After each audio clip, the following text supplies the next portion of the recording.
Mark. Long time no see. Nice to see you. Great to see you also.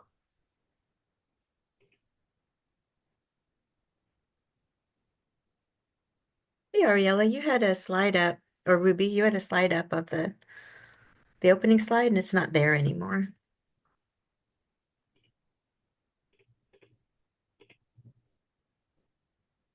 There it is. Great. Okay, looks like we've got people coming on in still. No, actually, it looks like we might be stopped. Great. Well, good morning, everyone, and welcome to the Eastern Oregon Solar Siting Rulemaking Advisory Committee. This is meeting number 7. Thank you, Ruby, for such vigorous head nodding, and Adam. This is meeting number 7, and we're streaming and recording, so wanted to make sure people knew that and were comfortable with that. And so welcome to everybody online who's observing the meeting today. My name's Jamie Damon. I'm the facilitator for the RAC. And with me is Ariella Dahlin and Ruby Gonzalez, and they are able to troubleshoot if you have any issues or questions. You can see contacting Ariella Dahlin here at Dahlin@Kearns and West if you need any assistance. And we'll do a agenda review and a roll call of our RAC members here in just a moment. And with DLCD staff, we have, where is John? We've got John Jennings and Gordon Howard. John, you want to introduce DLCD staff we have here today? Well, I'll kick it off. I think they can speak for themselves.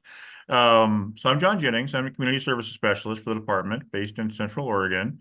And I guess I would say I don't want to neglect to recognize our LCDC Commissioner, Mark Bennett, who I believe is probably joining us from Unity, Oregon, this morning. Great to have you, Commissioner. I'm going to hand the baton to Angie Brewer. Thanks, Son. Good morning, everyone. I'm Angie Brewer. I'm the Central Oregon Regional Representative for DLCD's Community Services Division, and I'm based out of Bend. And I'll pass it to Gordon. And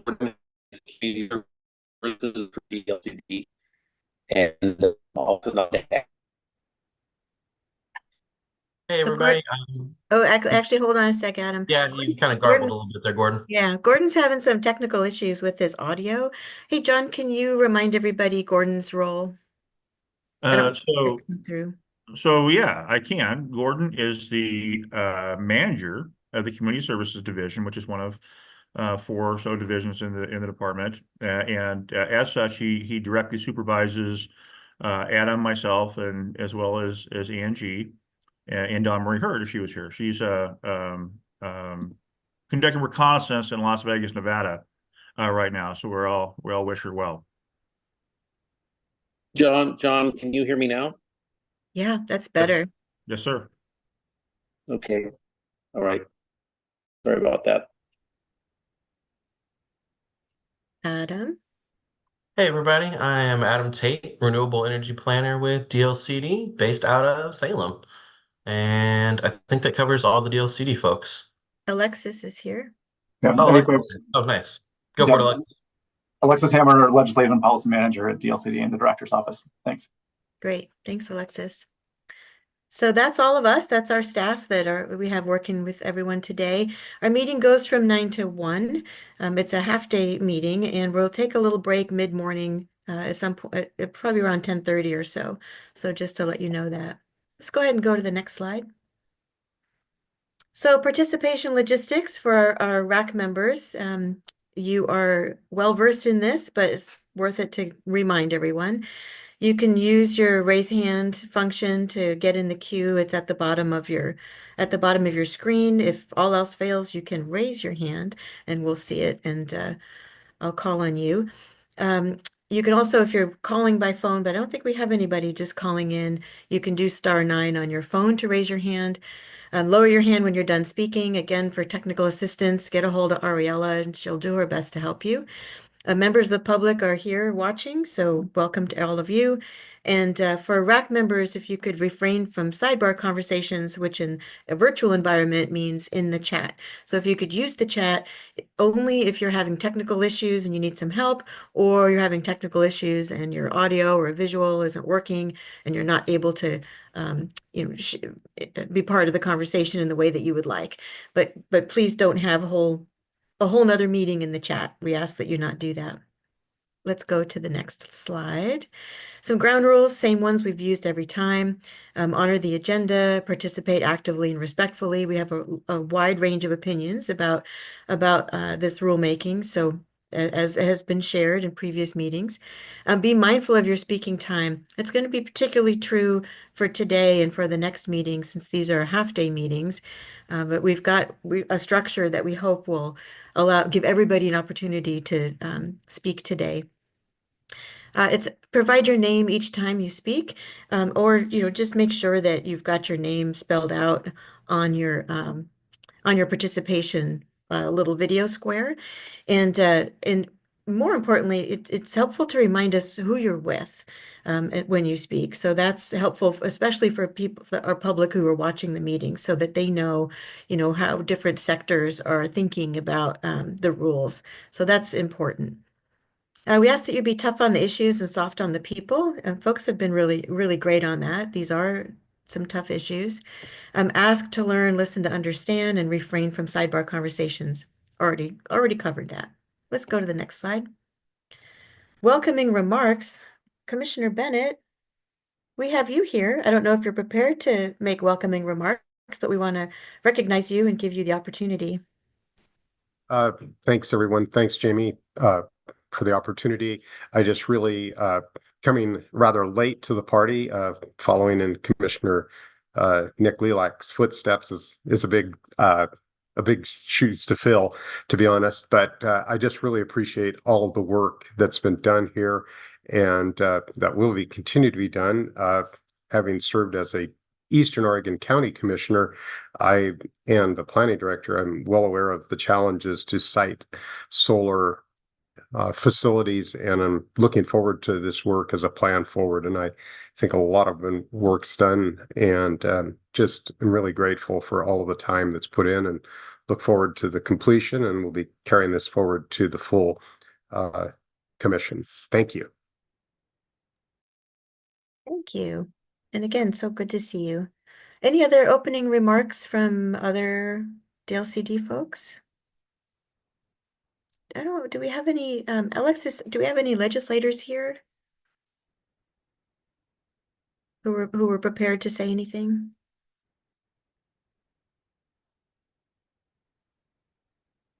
I'm not seeing Alexis respond, so I'm going to assume no.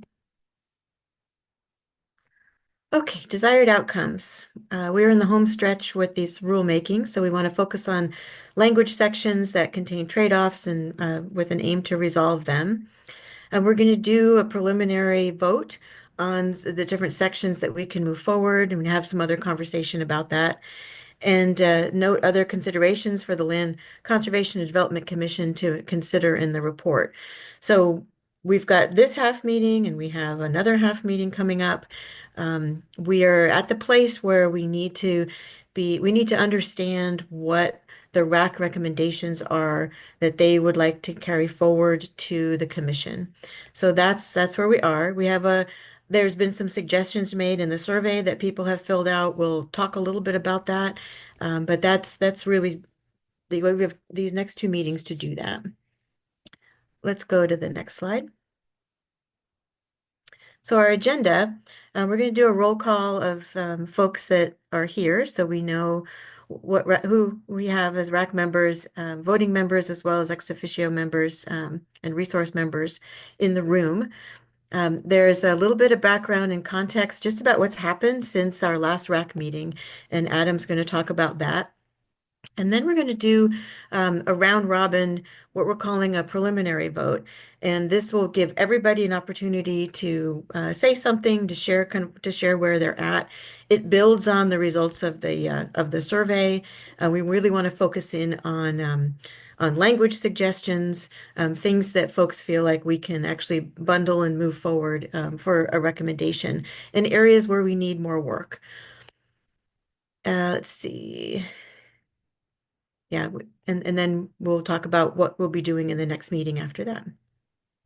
Let's go ahead and go to the next slide. So I want to do first a roll call of voting members.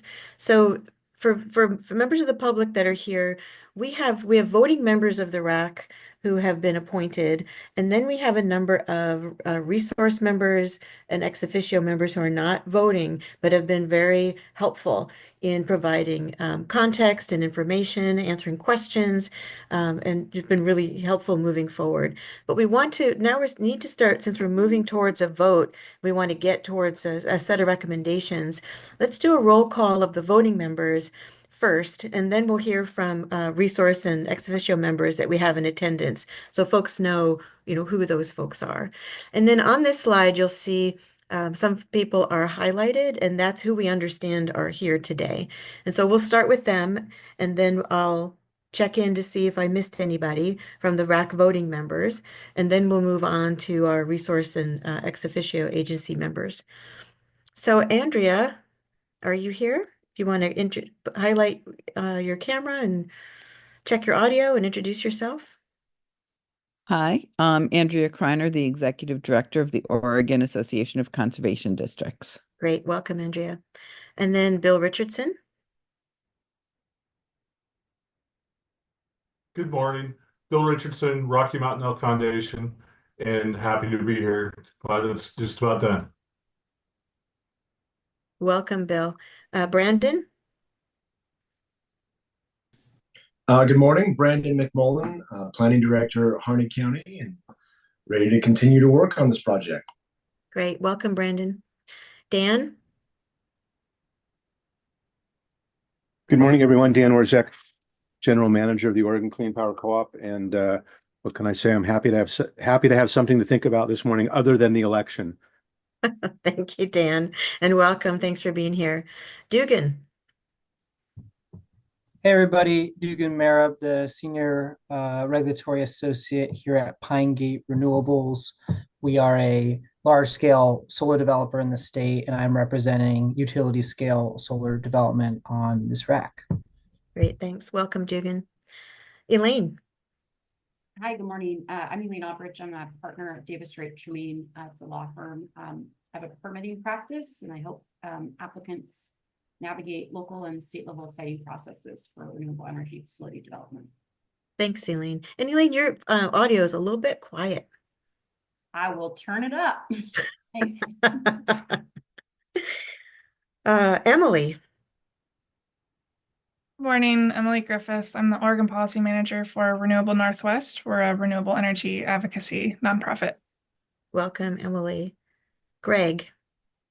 Good morning, Greg Corbin, Green Diamond Resource Company. I'm in-house counsel for the company. We are a large privately held timber land owner with holdings in Klamath, Lake, Hood, and Wasco counties in Oregon. Thank you, Greg. Welcome. Jack. Good morning, Jack Southworth, a rancher near Seneca. Welcome, Jack. Kimberly. Hi, good morning. Can you hear me? Yeah, you sound good. Okay. In a car here. Kim Peacher, I'm with the Navy, but also I support with all services in the Northwest. That includes Oregon and Washington, both on and offshore. Great. Welcome, Kim. Hope you're driving safe. Laura. Good morning, Laura Tabor, Climate Action Director with the Nature Conservancy in Oregon. Welcome, Laura. Max. Good morning, everyone. Max Yaklik. I'm in-house counsel permitting and real estate at New Sun Energy, which is a local renewable energy development company in Bend that focuses on solar. And I have an agenda request. So I was wondering if we could have a brief discussion at the outset about the comment letters that were circulated yesterday. Thanks. Sure. Yeah, thanks, Max. Michael. Good morning, everyone. My name is Mike Eng. I am associated with the Lostine Canyon Firewise up in rural northeast Oregon and Wallowa County. Welcome, Mike. Mark, I see that you're here. I'm going to get you at the end.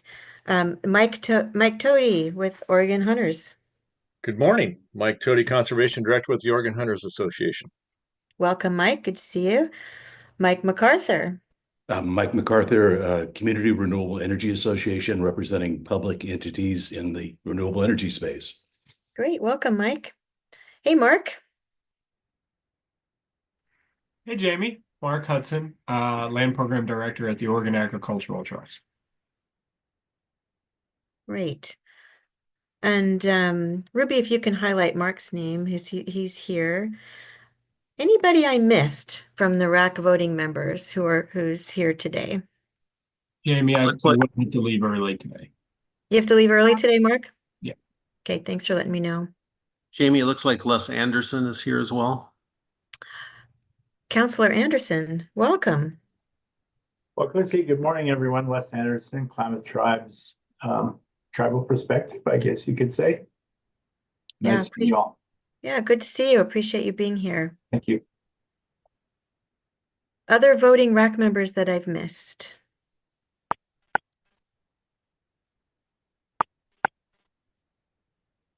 There's a hand up. There is. There is. Hi, this is Andrew Mulkey from 1000 Friends of Oregon. I'm here by phone for the time being. Oh, great. Hi, Andrew.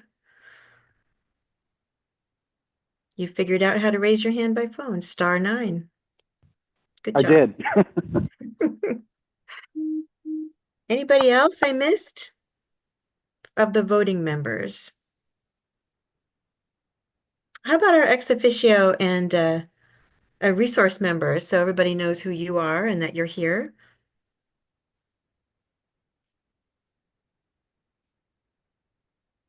Ruby, do we have a slide? Oh, there we are. Jeremy. Good morning, everybody. Jeremy Thompson. I'm the Energy Program Coordinator for Oregon Fish and Wildlife. Awesome. Welcome, Jeremy. Jim. Hello, everyone. Jim Johnson. I'm the Land Use and Water Planning Coordinator for the Oregon Department of Agriculture. Welcome, Jim. I saw you on my ballot. Thanks. Dan. Hey everybody, Dan Hubner. I'm a GIS analyst with the Department of Forestry and the Resource Planning Unit, where we do a lot of the stuff that has an intersection with the land use system. Thank you for being here, Dan. Amber.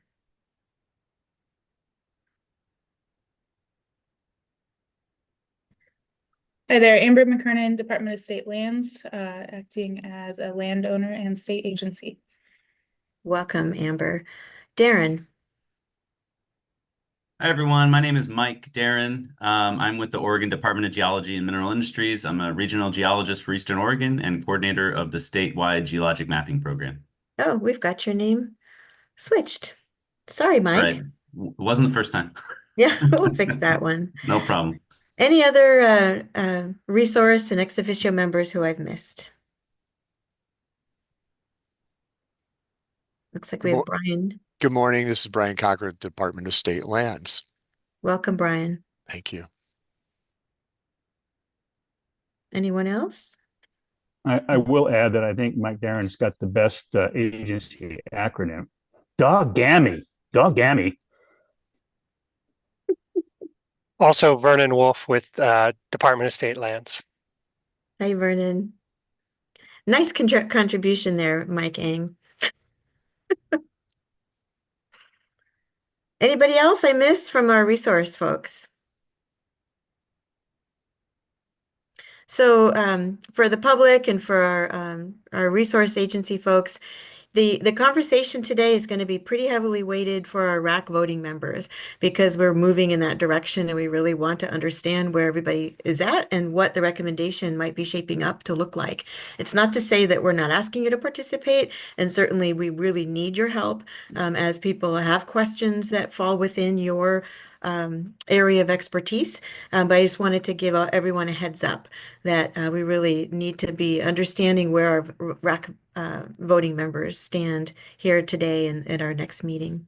But thank you all for being here, and it's going to be really helpful for you to hear their conversation and concern and suggestions. So let's go to the next slide, which I think might be our background. So before we do that, Max,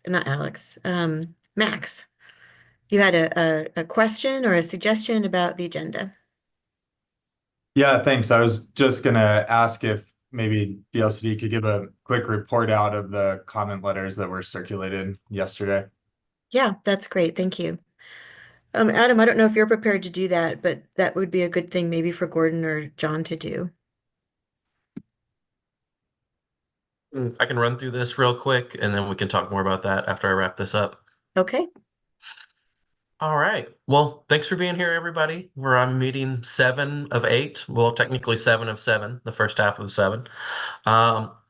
So we've been really busy since we last met with you all on October 1st. John and I have met with all the technical advisory committee groups, some of them more than once. And then we've had several standalone meetings on topics like agrivoltaics and microgrids, a couple on each of those actually. And that's informed some new language. You'll see that's the bulk of the changes in Division 33, actually. We also traveled out to Warm Springs and met with the Confederated Tribes of Warm Springs out there to get their thoughts on the cultural, archaeological, and historical resources pieces in the rules. And we got some great feedback from them, from their staff, and from their attorney. And so all of this and more, including the survey, has informed this update that's before you today. Next slide, please. So great news for some of the eagle-eyed among you. You may have noticed this. Divisions 4 and 6 have not changed, and neither has the very brief Division 23-0190 piece. So don't need to read over that again unless you're unfamiliar with it, and then please do so. Next slide, please. Division 33 has changed along the lines mostly of what I was talking about earlier for provisions for agrivoltaics and a little bit for community solar as well. There's been kind of a finish line there on those, although there's a little bit up in the air we'd want to talk about with you guys today and get everyone's thoughts on. But it's been a really interesting topic from the RAC since the very beginning, going back to March and Christmas Valley. There's been a lot of research, there's been a lot of discussion, and it's been a really rewarding part of this rulemaking. Division 23, which, as we all know, is kind of the meat and potatoes of what we're looking at and dealing with here, has changed in several ways with some new definitions. We've got some new language around cultural resources that I mentioned. There's some new language on farm and forest land mitigation, some new language on community benefits, some changes to the rule implementation stuff, which is also one of the things we're going to talk a lot about today, opt-in versus opt-out, and a desire to build in flexibility for county review beyond what the current safe harbor provisions are that we have in the rule. That's been another constant theme, kind of winding its way through this whole process, is a desire for both flexibility and certainty, which is not the easiest thing in the world to do, but we're trying to balance that. And with your help, hope we can strike that right balance. That's a brief recap. We're not going to go through rule text by rule text like always, because we don't have time and we want to have more substantive discussion. So I will hand the reins back to Jamie. Thanks for that. And just to build on that, Adam, can you just share a little bit about where the changes have come from? I mean, you said that you met with the TAC and you met with Confederated Tribes of Warm Springs, but can you just expand on that a little bit? Because that was one of the questions that came up in the survey, that everybody hasn't always been very clear about where these changes have come from. Yeah, so in the cultural resources specifically, there were talks about doing certain studies, requirements out there, more detailed stuff about notification and communication with the tribes, what they don't want to see, what they would like to see as partners in these processes, some stuff like that. And then a little bit more on definitions and another rule that we were referenced about actually Indian burial grounds and how to reference that as well. That was advised by both LCIS staff and some tribal contacts we have. Thanks for that. Thanks, Jamie. So John or Gordon, which one of you would like to talk about the letters that have come in? Well, first of all, am I coming in here? I've had some of my issues. Yeah, you I sound just, good. okay, well, the letter I will speak to, we received one from OSEA, the Oregon Solar and Storage Industry Associations. I believe, did we forward that to the RAC members, Jamie? We did. We did, yes, okay. And I think I, I'm going to say that there are, I think, some significant concerns expressed in the letter about our process and feedback and such. And my response to that is that's why we're here today. We're going to go over these issues, and if it turns that that a majority of the RAC members don't agree with the department's framing or language on an issue, that this is the time to raise that. And we welcome that input, and we want to know if we've gotten things wrong. And so that's why we're here today. And I think that's the primary message I want to say from the department in response to the OSEA letter.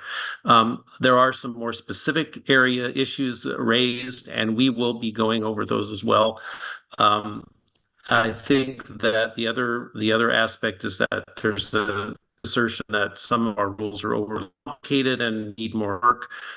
We'll talk about that as well when we get to those particular rules. I believe they are located primarily in the changes to Division 33. So we appreciate the input from the OSEA, and we will attempt. I think the answer to a lot of the concerns will be in the decisions or the straw voting, if you will, that the RAC makes today on these issues as we go forward on them.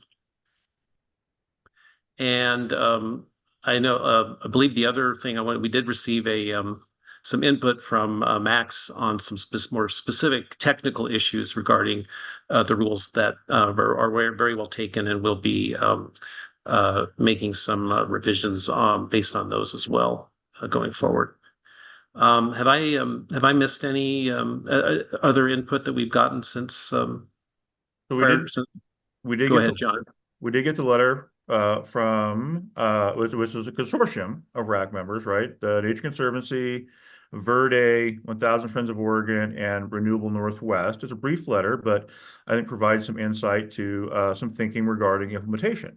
And we did circulate that, and want to make sure that we flagged those comments. Thanks, John. Thanks, Gordon.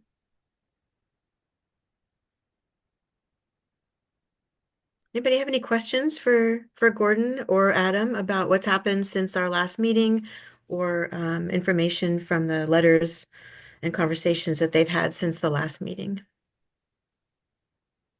Elaine. Hi, Elaine Albrecht. Sorry, I was hoping someone could drop the agenda for today in the chat so we can follow along. And then second, before we get started on substance, are we going to go over the survey results? Yeah, we are going to go over the survey results in a macro level.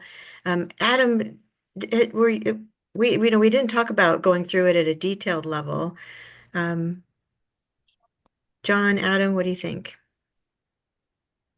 I don't think we have time to go through it on a detailed level, but kind of on a macro level, we probably do.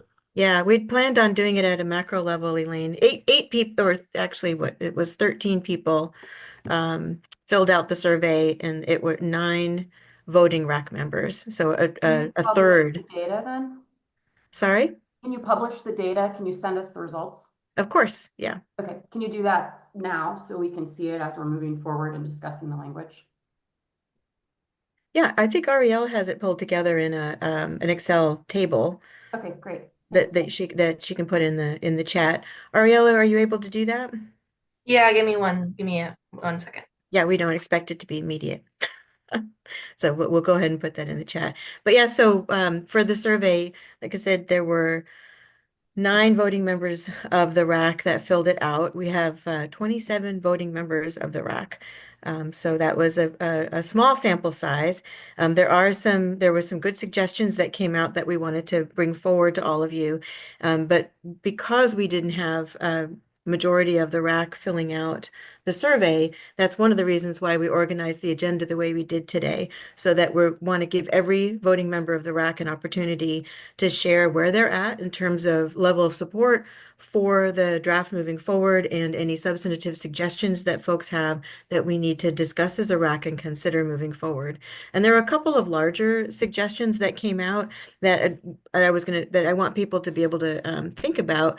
One is about thinking about kind of a phased approach to the recommendations. So, we've been getting tripped up on some sections as a RAC, and in part because people don't have enough information, or we haven't had enough conversation, or folks just aren't sure where we land on those sections. Such the agrivoltaics is one, the community solar is another. And so thinking about, sort of what might this first bundle of recommendations look like, and what that might include. So kind of considering a phased approach to the recommendations. That was something that came out in several of the comments, that people were feeling like we were taking on a lot all at once. So I wanted to just share that as at a macro level, for people to think about as we're trying to formulate the recommendations to put forward in front of the commission. Greg, I see your hand up. Thanks. Gordon mentioned receiving some additional comments from Max, technical comments, and that the department was going to address. And I was wondering if they're also planning on sharing those comments with the RAC, so that we can also see what they're responding to. Thanks. Thanks, Greg. Gordon, Max, you want to talk about that? We received those in the form of an email from Max, and I will forward that to Ariella. Max, I assume you don't have an objection to the email being sent to the rest of the RAC members. Is that correct? That's fine. Just Or delete would you rather? just delete the prior chain. But Greg, there's just Yes. 4 technical comments I had. So quickly, if there's going to be a new provision in subsection 130.45 for Eastern Oregon, then the rural industrial development reasons exception needs to be updated because it references section 38, not 45. In 600.625 J and K, I think there's a technical revision there related to the threshold for an acreage for a goal exception for commercial utility facilities over 10 acres that I think needs to be updated. In 660.33.130, I had a comment about the fact that there is still 2 separate thresholds based on whether or not the county has adopted the inventory. So based on how the implementation approach comes out, if it becomes more of an opt-out approach, then we might want to revisit whether that 2-tiered threshold approach is still appropriate. And then finally in 660.23.190 subsection 2, I had a comment that it appeared that the draft was removing the ability for counties to undertake a standard Goal 5 inventory process for solar. John did write back acknowledging all of those issues and that we could draft to address any of those concerns. So that's just a high level. Thank you.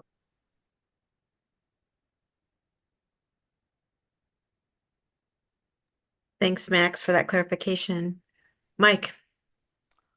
Hi, thanks. Sia's letter, there was some mention of the opinion that DLCD staff had kind of inserted some of their policy opinions into some of the drafts. And I was just curious if either John or Gordon could speak to what they see the actual role of DLCD to be in this process. Is it merely to facilitate the RAC members trying to build as much consensus as possible? Is it to put sideboards on what is you feel is feasible within your agency's jurisdictional capabilities? I think that might be helpful just to, again, help us better understand what DLCD's role is with respect to the work of the RAC. Thank you. I'll try to take that on, Mike. I'll try to take that on, Mike. You know, the statute passed by the legislature, you know, I should say standard operating procedure for rulemaking advisory committees is as advisory to the department, and the department makes the recommendation going forward based on the input of that rulemaking advisory committee. The legislature in House Bill 3409 gave the RAC the authority and the duty, if you will, to actually make a recommendation themselves to the Land Conservation Development Commission, and that's what we are working to develop with you. And we are committed to doing that, to making sure your voice gets heard by the commission. The department does have take the prerogative of disagreeing with the RAC at points if we believe as a department that your recommendation is wrong, is not right, or should be changed. But we commit to presenting, even if there are areas like that, we commit to presenting the rulemaking advisory committee's recommendation to the commission, and the department's alternative as an alternative. We're not going to, we have the duty to present the RAC's recommendation to the commission under any circumstances. So that's where we are. And like I said, our point here today is instead of arguing about whether the department has or has not represented what the RAC has wanted in this draft, let's discuss each of these issues and see if we have or haven't. And if we haven't, we will change it as directed by the RAC in its votes.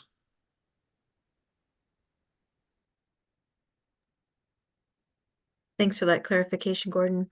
And for everyone, I see in the chat that Ariel has shared the survey results and is tracking down the email from Max to send out.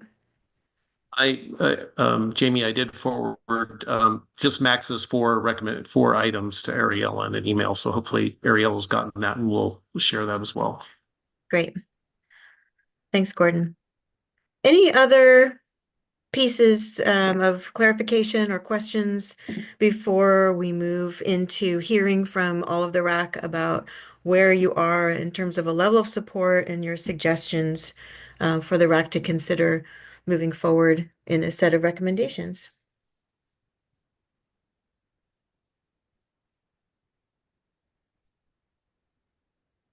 Not seeing any. So it's 20 to 10. And so the idea here is to give every voting RAC member an opportunity to weigh in on where they are and leaning in terms of a recommendation, and give every voting RAC member an opportunity to share suggested substantive changes that they would like to see or have the RAC consider, and be thinking about, like I mentioned earlier, this sort of macro input that we got in the survey and from some conversations that folks have had about a phased approach to a recommendation, what things hang together now versus things that, in today's meeting and the final meeting we have, that we just don't think we might be able to get to, and what those items might be. And so that just be thinking about that. So we wanted to start this off by if you could put the slide on the screen, Ruby, about the how we wanted to do this.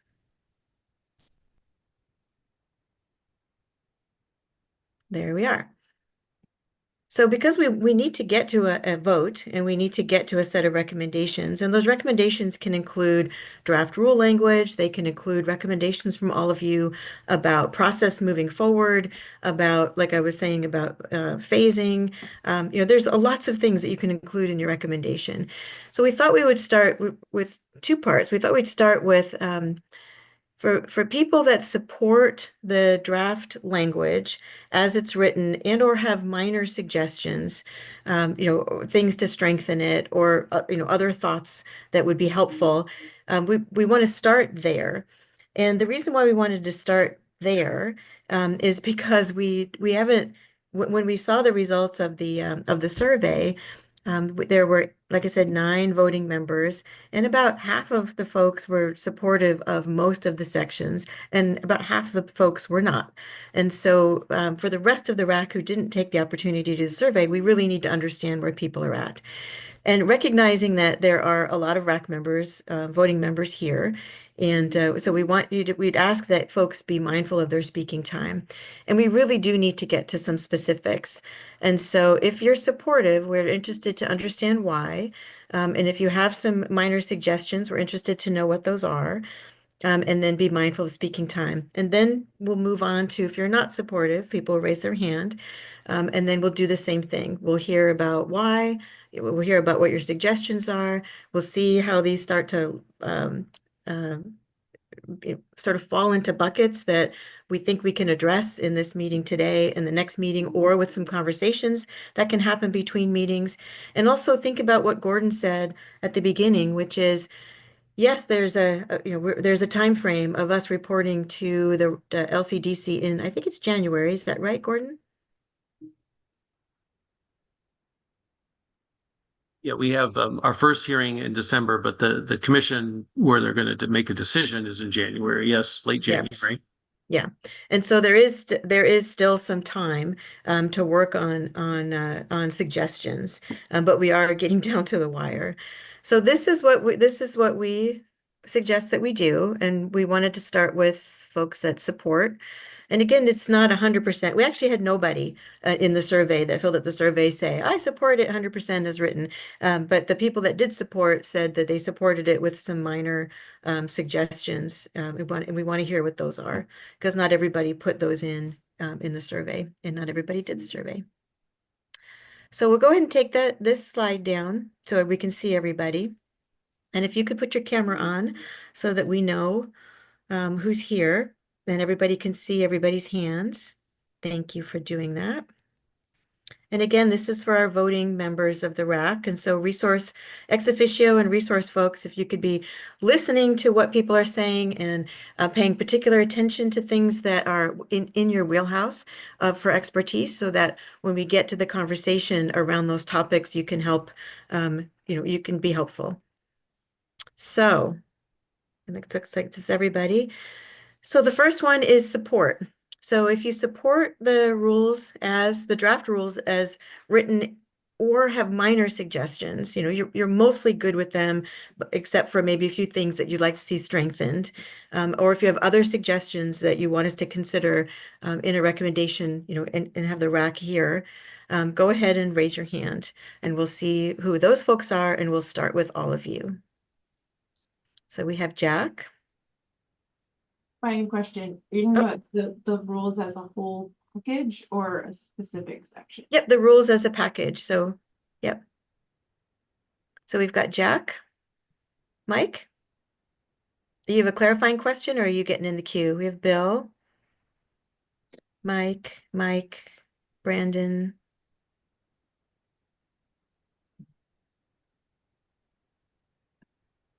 Okay, well, we'll start with this group. So Jack, let's go ahead and hear from you. I think the changes we made do a good job of protecting the most valuable agricultural lands from development, or making it harder to develop the more productive lands. And that's what I was after in this.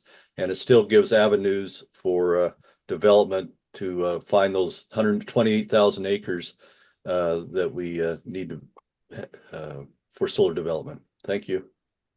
Thanks, Jack. Jack, did you have any suggestions? They're awfully complex, and it's hard for a layperson such as myself to make heads or tails of it, the complete package. All right, Brandon. Hey, so this is like a partial hand up. Yeah, that's fine. So this is more like a hand that's creeping up to the bottom of the frame and then maybe kind of like hanging out. I want to hear more on the opt-in versus opt-out element. I think we need to further develop that conversation. What are the pros and cons from the county perspective? That's super important as a practitioner in this conversation. And then, Jack hit the nail on the head. This is it's a complex project, but I think there are a lot of moving parts here. And, I'd be interested to hear maybe a little bit from the commissioner has to say as far as his feedback on where he would sit on the complexity of something like this, and from his perspective, from Baker County as well. And then further exploration, I think, needs to happen as far as your whether it's opt-in or opt-out, but more importantly, what if you do have a project that's slightly above 240 acres or 320? Are we really doing enough to kind of talk about maybe pushing that line a little bit towards something a little bit larger on some of your easiest lands to get on? But other than that, the framework that has been worked on so far, I think is the right concept. The ship that we're all kind of in, I think is the kind of the right move, and I'd like to further develop. Thank you for that, Brandon. Mark. I'm generally in support, but I do think we still have some areas of resolution. I think to Brandon's point, the opt-in, opt-out seems to be an area of kind of question. I also think some clarifying, like to the points about the complexity, I think maybe even a presentation of how a solar project would proceed through this process from beginning to end would be helpful for the clarity of the group, or the different routes it could proceed, almost like a project life cycle. And then I know one hanging question for a lot of people is still the question of the map. At the end of the day, I think this does designate millions of acres in Eastern Oregon for potential development. And to Jack's point, I think outside of the core agricultural productivity areas, but the question is it near a transmission line? And I think that's the other thing to kind of route out. Okay, thanks, Mark. Mike? I think all along I've been mainly concerned about the host communities, the impacts on host communities, and ensuring that there are benefits to those host communities. I believe that that's important in the long run, that without community support, there's going to be increased resistance from host communities, and whether that takes the course of lawsuits or other means, I think it's in the best interest of trying to provide community benefits and building local support for these projects. I'm also concerned about limiting undesirable impacts, both to the environment and the immediate vicinity of those proposed projects, as well as to the community structure and social structure of those communities. All that said, I certainly do not fully appreciate and understand all the implications of the proposals and how they may affect feasibility, practicality. I'm especially concerned about potential burden on local governments, and that and how feasible that is for them to actually participate effectively in this process. So I defer to others with more experience in those areas, and I'm certainly open to hearing what they have to say. But I, as I said, I'm mainly focused on ensuring that there are community benefits, and ensuring the long-term growth of renewable energy projects by trying to build greater support by host communities through community benefits. And I see also agrivoltaics as a piece of that, as well as allowing for microgrids to provide distributed energy to those communities as both mechanisms for building that local support and minimizing impacts to the social fabric of rural communities. Thank you. Thank you, Mike. Andrea? Yeah, I also have I feel like I'm going to raise my hand on both sides of this. From my seat with the conservation districts, my big concern was the impact on the agricultural viability of an area, and I'm happy to see ag mitigation in there for that, second tier of locations. I do have overall concerns as to whether or not we are addressing the goal of the legislation of making siting easier and faster for the areas that we do think it should go. Thank you, Andrea. Max? Thanks. This is also kind of a partial support thing, but there are two things that I think the RAC has talked about that are good for solar development. One is the clarifications on the timeline of permit viability. We had a long discussion about that in Sherman County, and I think we reached resolution. So I support that. And I also think that there's actually a new change in here related to the predominance test for mixed farm or forest zones, which is an important clarification after the Silver Creek versus Marion County court case. The RAC hasn't talked about that, but I think that is a positive change to make in these rules because it would provide certainty to counties as to which rule to apply when you're in a mixed farm or forest zone. And I had one other, but Elaine, go ahead and then I'll remember what that other one was. Thanks, Max. Elaine? Thanks. And this is Elaine Albridge. Thanks, Andrea, because I've got two hands, and one is on part of the support and one is in part of the not support. So I'll take the opportunity to during this time to talk about what I do support. I support and really appreciate the collaborative effort of the RAC in trying to really tackle difficult and complex topics to try to find a pathway where we can have lower conflict siting options. I think that the work that we've done in Division 23 in 195 is a good start to that. I think the elements are there. I think we need to significantly refine it such that it is in the language and a structure that can actually be applied successfully to projects.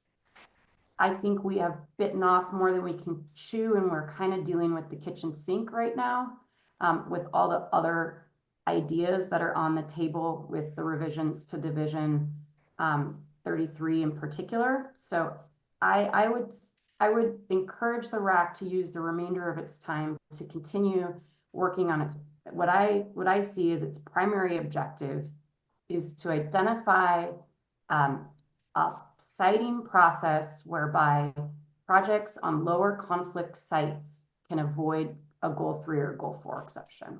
And that needs to be clear in the language. And it is nowhere in the language right now that says, if you are significant under 195, you do not need a goal exception. And I think that we just need to try to focus on that primary objective as we come to what a RAC recommendation may be. Thanks. Thanks, Elaine. Max?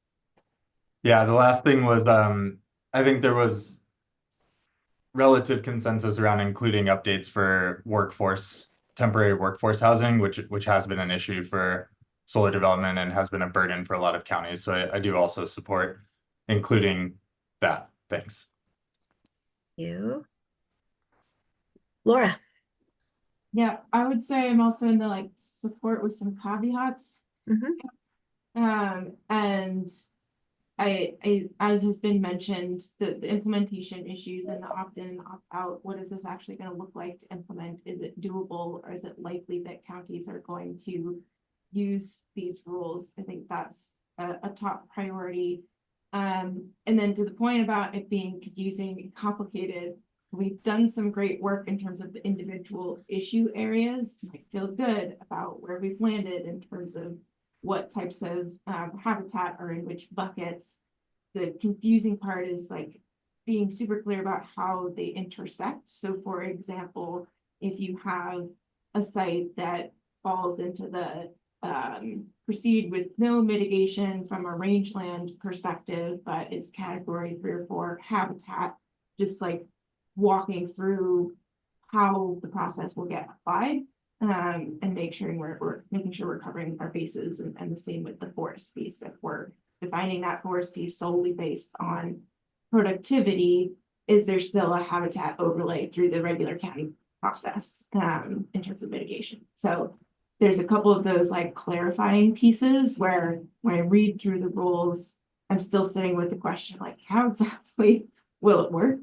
And then I hear the interest in wanting to sort of loop in microgrids, community solar, agrivoltaics, and I do share the concern a little bit of like, are we going to be able to give those the thought that they need to get right in the time that we have? And so I think, yeah, just trying to find that balance of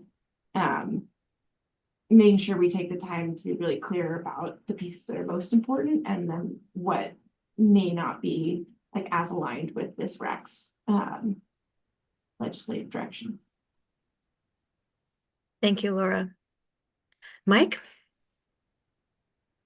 Yeah, I just I don't want to repeat a lot of what I've heard here already, but you know, kind of first off, looking at from the natural resource wildlife component, pretty happy with where we're at and the rules and that. And I've heard comments of other folks going, well, that a lot of that's not going to change. I think there's some clarifications, at least for me, in terms of categories. It's going to be really challenging to put a map out there specifically on some of those types of habitats for folks who want to see that. And so that the option and the language in there around, you still need to survey those sites.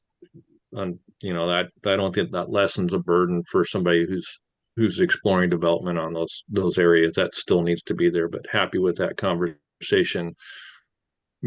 My still the area, there's some technical points, and Elaine, I appreciate your comments there. That helps me understand some of those things, some of those finer points that I'm still just trying to wrap my head around.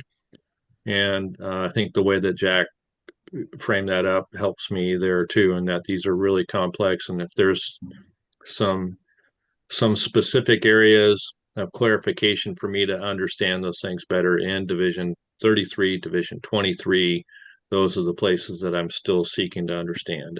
And apologize for not getting my homework. I got in late last night, and so I'm scrambling to catch up here.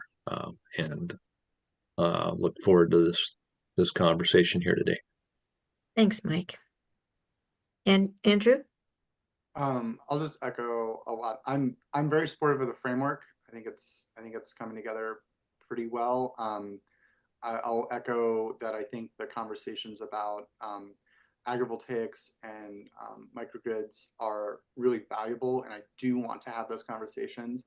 I think it's too much right now for this RAC to take on, because I think we really need to get the details right. And I do want to reiterate that I think that I guess to the point that I do think we need a map of at least how this applies, and also to like walk through how, if you're taking this pathway, how it works out. I think that's very important for us to understand. Otherwise, I think we're flying a little bit blind, because if we don't do that exercise, I think we're really gonna miss, we could miss some problems that we don't know are there, because we never actually fully played it out. And I do think it's important for the aspects of this that can be mapped to actually have maps and take a look at them and see how many acres are we potentially making available, understanding that there are always going to be unmappable wildlife issues that will need to be addressed for any site, but to really get a sense of, are we hitting are we hitting the goals that we need to with these criteria that we've put together here? So I think that's very important. Otherwise, I support the framework generally, and then but I will caveat that with I have some strong concerns about certain subsections. So that's it. We'll hear about those in a moment. Damien? Thanks, Jamie. I'll keep it brief. I think there's going to be a part where we talk about stuff that's concerning, so I'll reserve that for later. But the part that I think people are calling it the framework, right? Like just to be a little more explicit, we've got a whole entire state that's zoned for a whole bunch of different stuff on rural lands to protect many different things that folks are very familiar with. But the framework of now there would actually be a designation that is a solar resource area. So where like solar is actually allowed, incentivized, permitted. You know, I like that as a concept due to the kind of complexity and the overlapping nature of a bunch of the exclusions and the rules. I'm not sure where that is, like on the ground at all, or if there is actual any kind of significant acreage, which has a whole lot of policy implications. But I like the concept that exists in a rule, and so that's what I would be supportive of when I say supportive of the framework. Thanks for that, Damien. Emily? Yeah, again, don't want to repeat too much of what other folks have said, but similar thoughts. The framework in Division 23, 195, I like where we started. Concerned about county implementation and opting in. I think we need to see a map, what's actually going to be developable with the criteria. I also agree that we don't have a lot of time left, and agrivoltaics and microgrids are something that we do need to talk about. I agree there, but we don't have a lot of time left, I think, to get that right. And then similar to what Elaine said, it would be good to clear up how goal 3 and goal 4 exceptions would align with what we're doing here. Thanks. Thanks, Emily.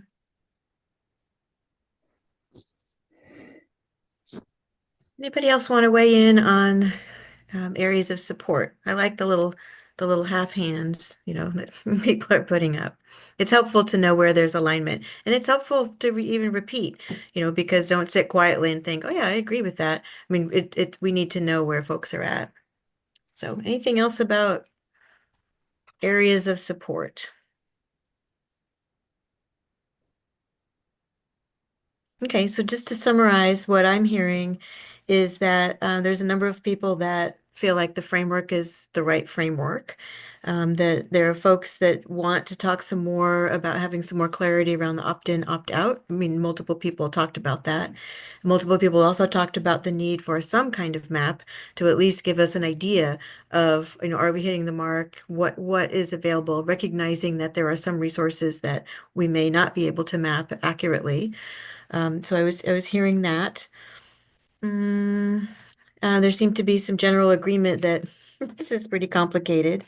And also a number of people talked about just not including conversations around at least agrivoltaics and what's the other one? Where did I write it? Microgrid. Oh, the Yeah, community microgrid, yeah. solar. Yeah, community solar, because people were feeling like we couldn't do a good job with that. I did hear, Mike Eng talk about that we do need to talk about community benefits, but a couple people are like, can we get there? So those are some of the highlights that I heard. But I think it sounds like the opt-in, opt-out, and some kind of mapping are two things that I heard from a lot of people that we really need to do some more work on. So let's go ahead and hear from folks who are not supportive. And you can go ahead and raise your hand. And I realize I haven't given folks an opportunity to say, an abstain or not sure. But if you're feeling that way, don't raise your hand either way, but we'll get to you. So Greg, you want to go ahead and start? Go ahead and raise your hands if you've got some areas that you want to make sure we talk about that you're not supportive of. And this is people that are not supportive of really the majority of what's been put out there. But we really need you to be specific so that we can build an agenda of the things that we need to talk about as a RAC in our final 2 meetings. Okay, So I'll go great. ahead. I will say at the outset that I agree with a lot of the comments that have already been made around the scope and complexity of the rules. And my interpretation is that those are not minor changes, and that's why I'm voting in this category. There seems to be a pretty big gap between the 2 categories, so I elected to be in this category, though I agree with a lot of what's previously been said, and I won't repeat that other than to say I don't think that those are minor tweaks. I think there's actually a lot of work still to be done to implement what everybody else has already said. There are 2 other issues I wanted to raise. The first is I am interested in some additional conversation around the Goal 5 conflict issue that was raised in the OSEA letter. That seems to me to be an issue that has been raised a number of times very early in the process, was never given a significant amount of time and conversation or input on, and it has the potential, if it is as laid out in that letter, potentially a poison pill to the rulemaking effort, and that doesn't seem to me to be a minor issue at all. And then more specifically to my role on this RAC as a representative of the forestry sector, as a large landowner with a number of proposed projects on our properties, I have to say I'm both disappointed and agnostic at the same time. I am agnostic from my company's perspective because I believe almost everything that will end up being proposed and permitted, if permitted on our property, will go through FSEC because of the size of the project and the size of our land holdings, and therefore I really don't know that anything that we're going to do here is going to have a direct impact on the company that I represent. But from a larger perspective, I am disappointed in the amount of time that's been given to the forest resource discussion and the lack of breadth of input from other portions of the forest sector. We really don't have a significant amount of input from the small woodland community or other medium or smaller sized commercial or industrial timberland owners. And I would be very loath to say that I support what is in the rules on behalf of the forest sector. So I do not, and I've said a number of times that I don't know that the attempts at mitigation for forestry is really the right approach, and so I am in the second category for voting. Mm-hmm. Okay. Thanks for that, Greg. Elaine?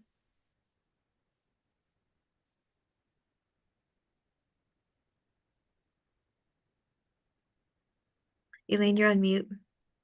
I just saw a big thumbs down. So if we're tracking votes, if this is what we're actually doing right now, rather than expressing sort of things we can maybe align with, things that we can't, I am a strong no to move the package forward. I'm a thumbs down. I think there are aspects of the package that could move forward with more work, but if we are voting to move the package that's presented to us today forward, I'm a strong no, and I'm going to walk through those reasons. And I did respond to the survey, and I'll just reiterate it for the larger RAC. But starting with Division 4, which is the Goal 2 exceptions, there's no need to make any amendments to Division 4. Those should be rejected and not included in the package. That relates to all the cross references in Division 6 and Division 33. There is no reason for substantive changes in Division 6 or Division 33. We can accomplish the streamlined siting process by directing people from Division 33 and Division 6 to Division 23 without substantively rewriting, particularly the ag land siting requirements. I think that's just a waste and makes everything more complicated. And I'm happy to provide some language to accomplish that. I don't think there's a need to create a false line between west and east. The Division 38 siting criteria can apply as previously to the 3 categories of land. And then projects in Eastern Oregon can take advantage of the siting process that's in Division 23, and that can be done by a simple cross-reference. So my opinion is that the edits in Division 6, the new subpart 33 for forest lands, this is all the new forest siting criteria, need to be significantly reconsidered, and it's not ready to move forward. So I would take that out of any recommendation to the commission and put that on a future rack or in the next phase.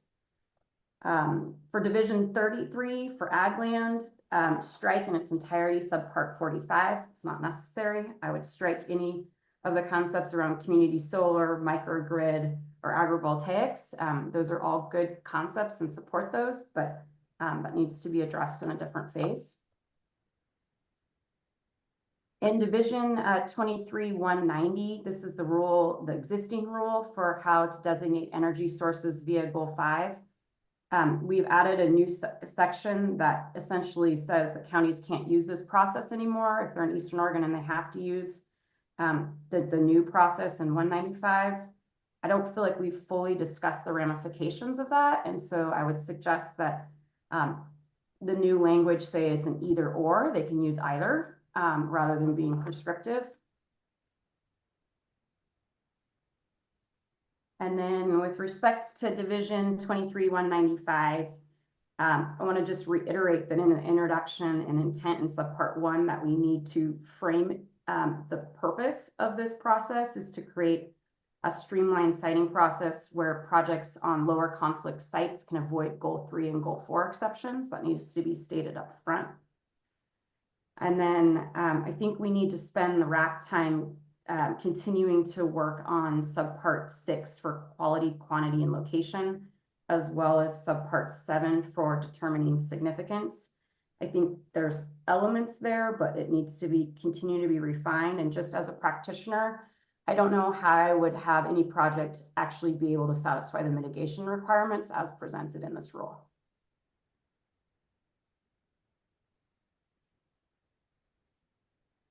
I think we need to also spend some time dealing with subpart 12 and the compensatory mitigation requirements, as well as subpart 13 in the program to achieve the goal. We still have in here the MTR requirements and then the separate community needs and benefits that's disconnected from the mitigation.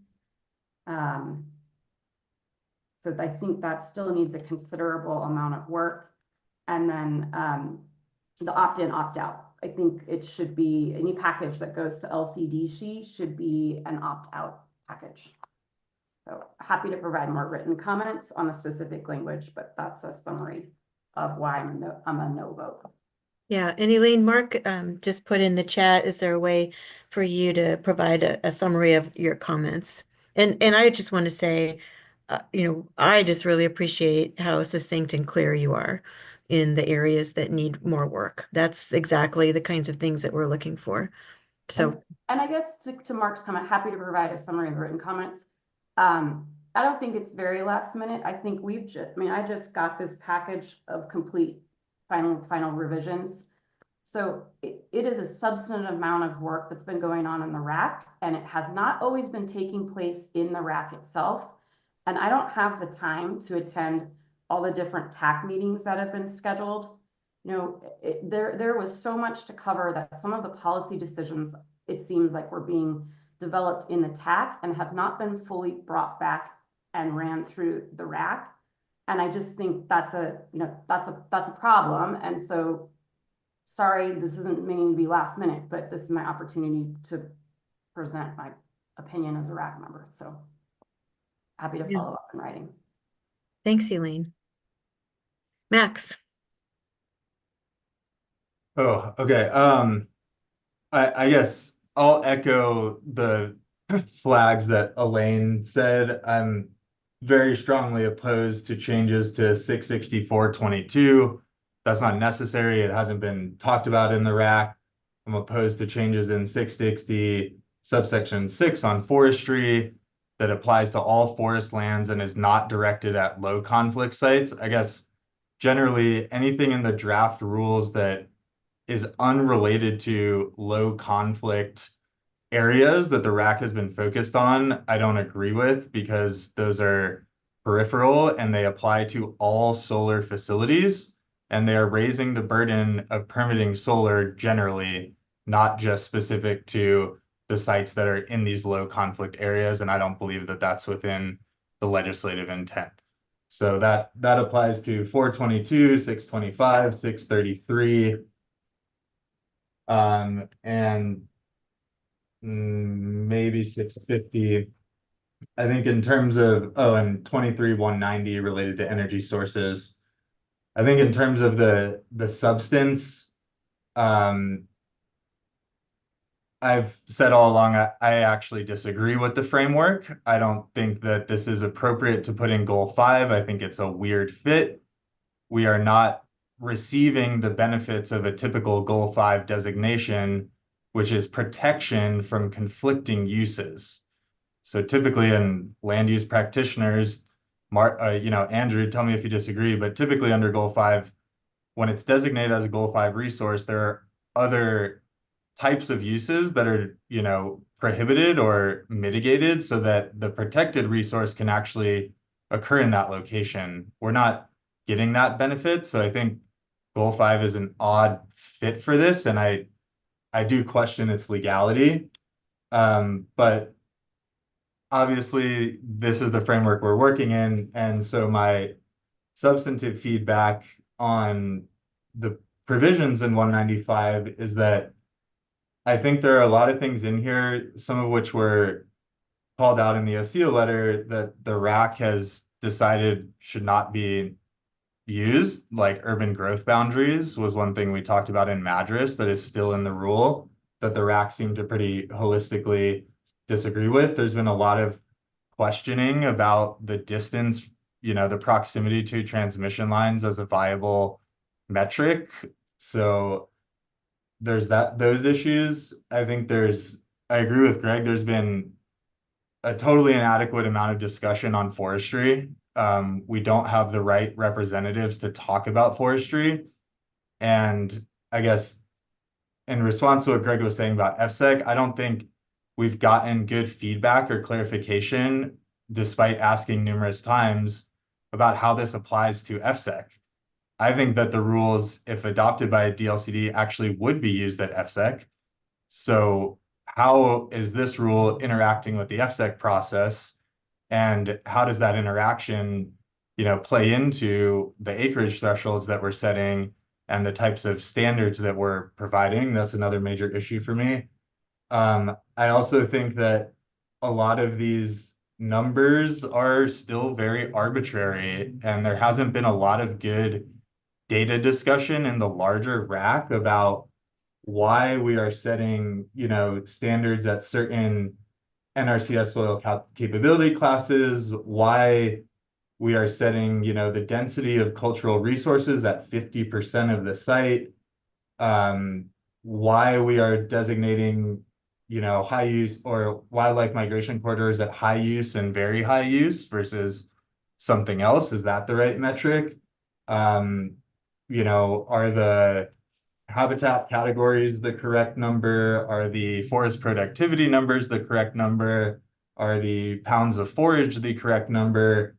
Are the, I think that issue persists throughout almost every section of 195.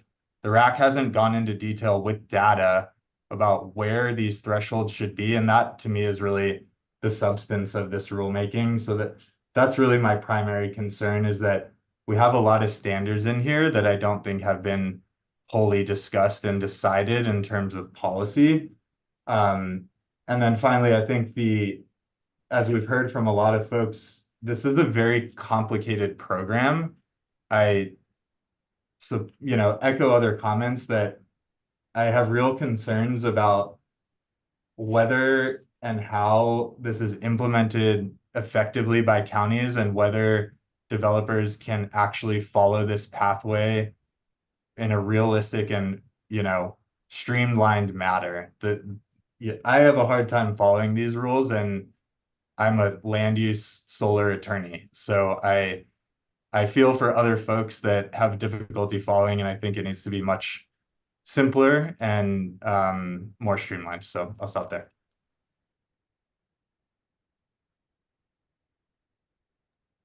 Thanks for that, Max. Emily?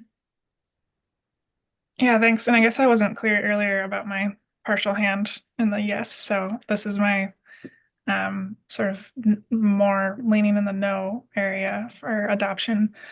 I'll just say high level, I think Elaine and Max kind of covered what I would have said, but we have developer members within our membership, and I'll just note that they're pretty concerned about this program kind of going above and beyond, and that the program is just too stringent and limited to actually pencil out for projects in a meaningful way, which I think is kind of the goal of this rulemaking, to identify least conflict areas that will eventually be able to be developed so we can reach our clean energy goals. And so just have concerns that developers won't use this, counties may not be able to adopt this. We didn't get a lot of, at least I didn't think we got a lot of local county input, especially in the last meeting when we talked about kind of the opt-in, opt-out options.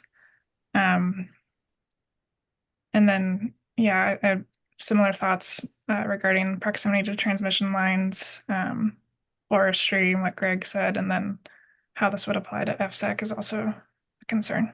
Thanks. Thank you, Emily. Damien?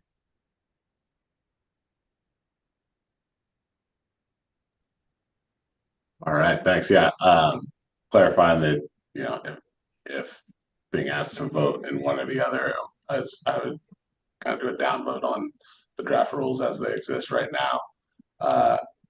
Kind of the way I'm thinking about this is kind of as far as industry goes, there's a couple fundamental questions like, is this helping site solar, whether that's streamlining or making it more easier or making more potential sites? That is hard to answer.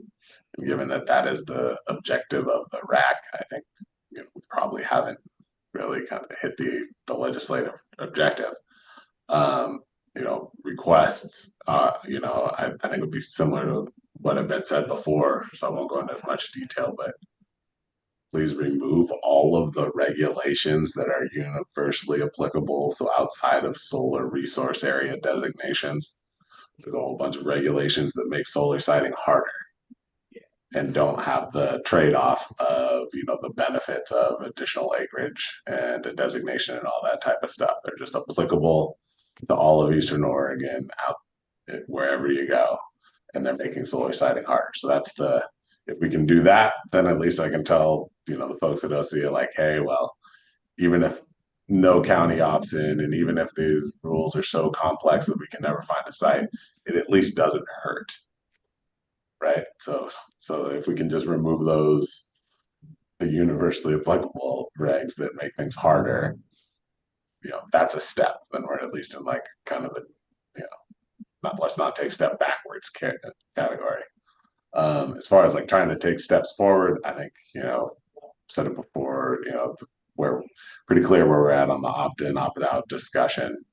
I think one thing that, has been crystallizing, but raised a number of times, is the legal viability issue and how it's just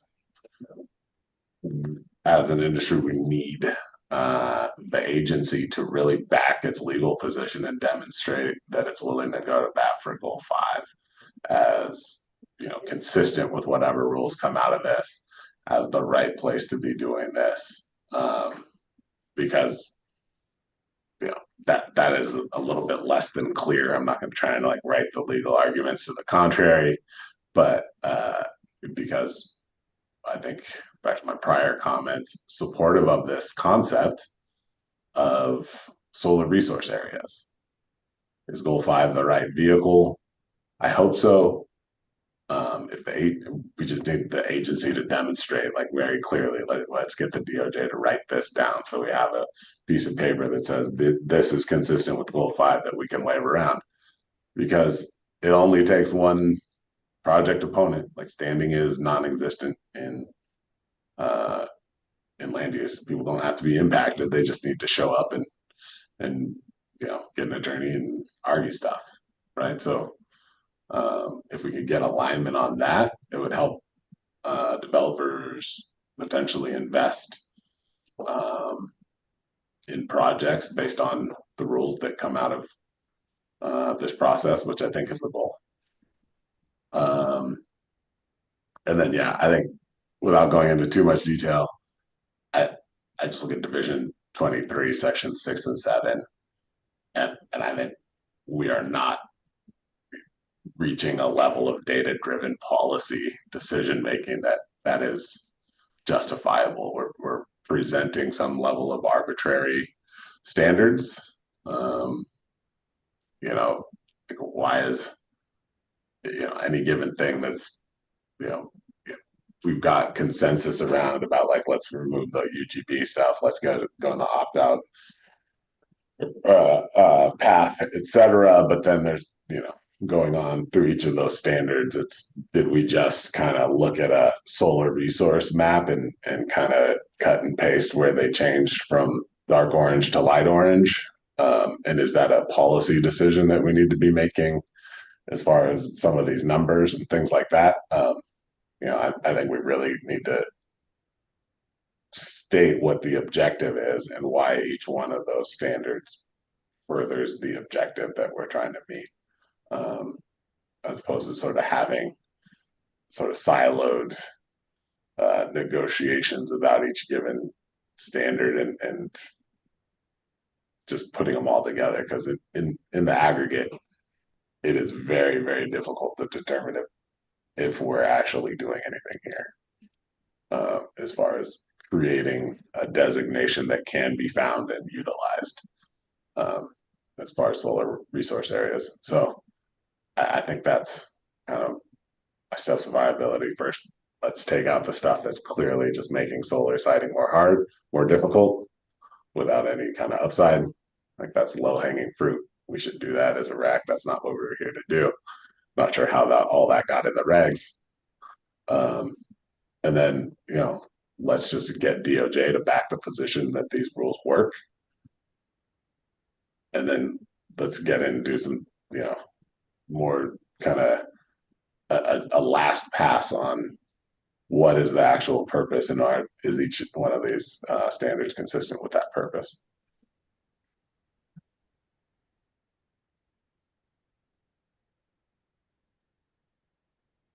Thanks, Damien.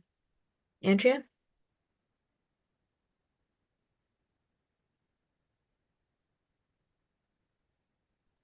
I'll be brief, but I also want to just note that Dugan's hand has been up this whole time.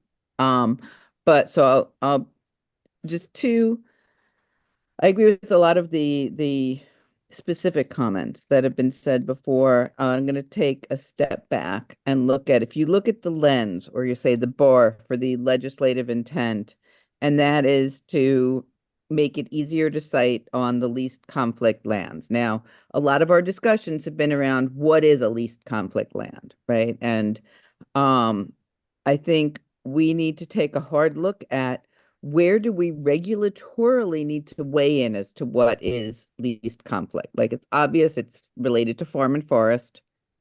But really for anything else, do we need to weigh in on least conflict? For example, distance to transmission line, does that need to be something that's regulatorily weighed in on? And one of the things I took out of a lot of the comments on the pro side was the request to kind of look at scenarios of, okay, we've got a project in what should be a least conflict land. How does it work through this? right? To see, are we actually making it easier? Are we making it faster or not? So kind of, the idea would be to look at a project that's in that least conflict, and then let's also look at a project that's in that secondary and see what we're doing there. But our charge is what's going on in that least conflict. I do think we've had mission creep. And I'd like to see us in these last two meetings really focus in on what is the least conflict area and how does that work through the process.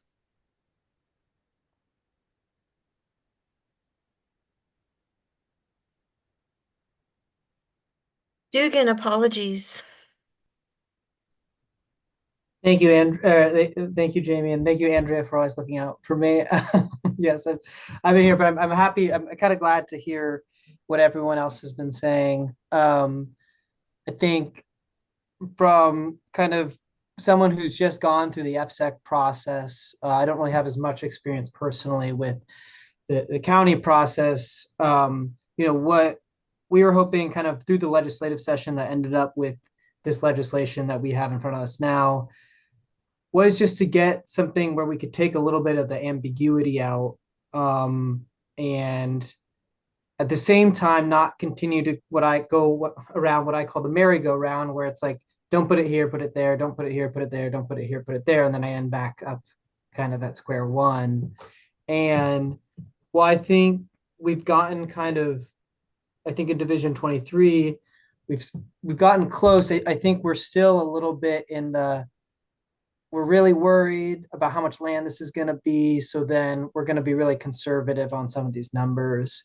So I think that's, if I can speak specifically, I do agree with everyone who has spoken before me in the extent that any changes to Division 33 or Division 4 are really, I do think, are out of scope, and I don't think would match up with what the legislative intent was. Those divisions, especially Division 33, has been fought over for a few years. There's been, ever since kind of the original kind of 12-acre on high value farmland thing came up. I think that stuff could be fixed in another rulemaking or in legislation, but it's at least fixed in my mind. I think there's a lot of things I don't agree with in the state's approach to land use in that sense, but I think we should focus on the zones. So I really do appreciate kind of that comment. I also do appreciate Gordon's comments at the beginning. I think we've been working so closely with John and Adam, and I think that's been really great, but at times we do kind of forget that there is a little bit of a separation of DLCD staff is trying to help us put together a rule, but it might end up where the RAC is at a different spot than where DLCD staff is. And the legislation is clear that the RAC is its own entity. And so I do take that seriously. It is different from the other rulemakings. I haven't been involved in other rulemakings, but I understand that those are a little bit more like the RAC is truly in an advisory role, and staff can kind of take that input and add it in. But in this case, it is separate, and so I do take that seriously, and I do appreciate the position of Kearns West and a third party facilitated. Why have a third party facilitated thing? It's because the RAC is its own entity, right? So I do really appreciate this process today, where we can kind of get our input out there. And I hope any report back to LCDC includes kind of the variety of comments that we're hearing here today. I can get very specific right now. I do think one issue with the whole Goal 5 setup is we continue to have Section 6 in Division 23, which I think has been trying to just do normally what a Goal 5 says is this is good to go, like you should go this direction and you shouldn't go over here, in Section 7. It's just very hard to put the parameters. I guess I'm hoping that utility scale capacity factor covers most, if not all, of Eastern Oregon. As I've continued to state, solar developers do think that they can economically build in any part of Eastern Oregon, given the solar radiance that is in that part of the state, successfully at a competitive cost and amount of production that would make the project competitive. So I just really don't think that is a thing that should be included as like the state has a position on how good the sun is where you live. or where the project might be. I guess I'm kind of okay with the transmission distances, but why do we have transmission distances? It's to mainly make sure that people understand that this, solar will not be everywhere all the time. Projects will, the physics and projects will determine where near a transmission line or how far from a transmission line these projects need to be. So putting it in here, I think, does make sure that people understand that this is not like, in parts of the state that really don't have any infrastructure. But I think that's also just not going to happen. So I don't really know if that's really that necessary. Getting specifically to section 7, I guess I haven't spent that much time on the ag issue because, a lot of Eastern Oregon is considered high value under the state's current rules.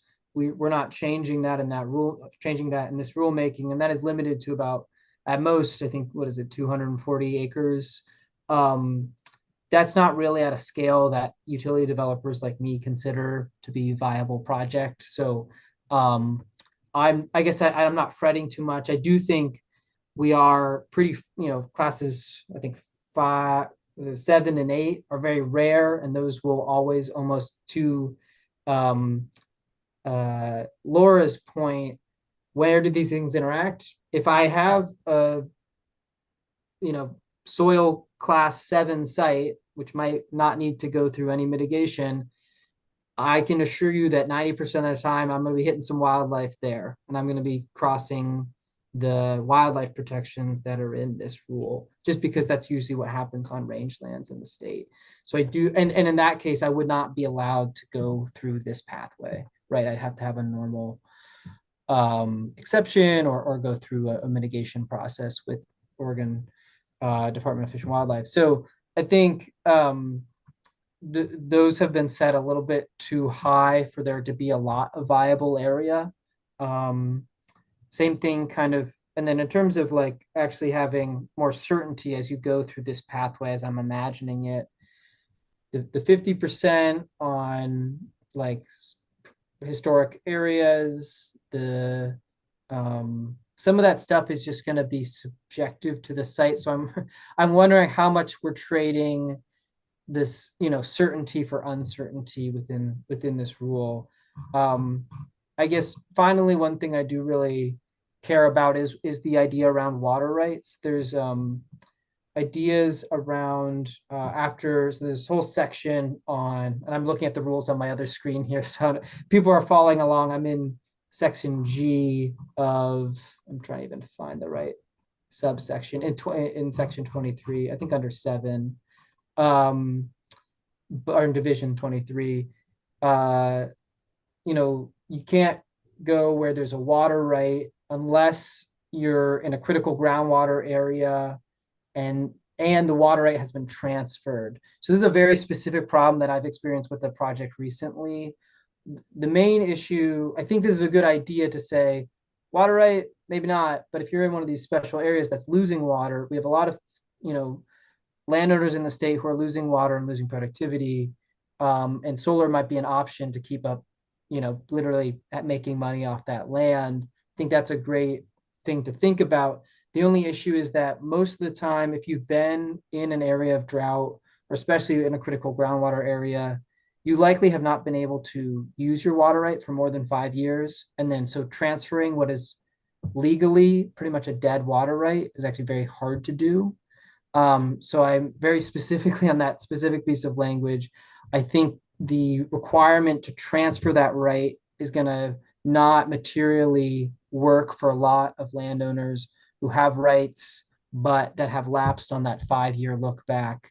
And therefore, if you try to go to Oregon Water Resources Department, you likely would not be able to transfer the right. And I don't know if they'd actually start termination proceedings, but they might, because then you've just admitted that you haven't used your right in 5 years. So I am not an Oregon water rights lawyer, but I know that this kind of 5-year look back thing is very difficult for a lot of our landowners who have been in these drought or critical groundwater areas. And I just don't know if it's actually practical to transfer that right. We have specifically looked at the termination of rights and the potential benefits in a critical groundwater area of you terminate the right on where the solar project's going to be, but then other users might get a higher yield because like other people around you might be able to use more water of the sustainable yield that's allowed in that area. I know people don't love the idea of terminating water rights in Oregon, but that might be the only option for some users, unless we just kind of say no solar through the fast process if you have a water right, unless you're in these areas and you don't need to transfer it. I know there's this idea of beneficial use, but in some of these areas there just isn't water. And then sorry, I said finally, but there is one final very specific thing. In the ag mitigation part, Pinegate has recently gone through an ag mitigation program and has set up one with Morrow County. And that was very interesting. I really do think the rule gets pretty close to capturing how that might actually work. And I do appreciate the work that's done here. My only issue is that there is a condition that the mitigation rule or the compensatory mitigation, maybe this is workable, but the line result in no net loss of the resource, I think is difficult to achieve, right? If I'm putting solar, say, on wheat ground, I am going to lose that resource on the wheat ground.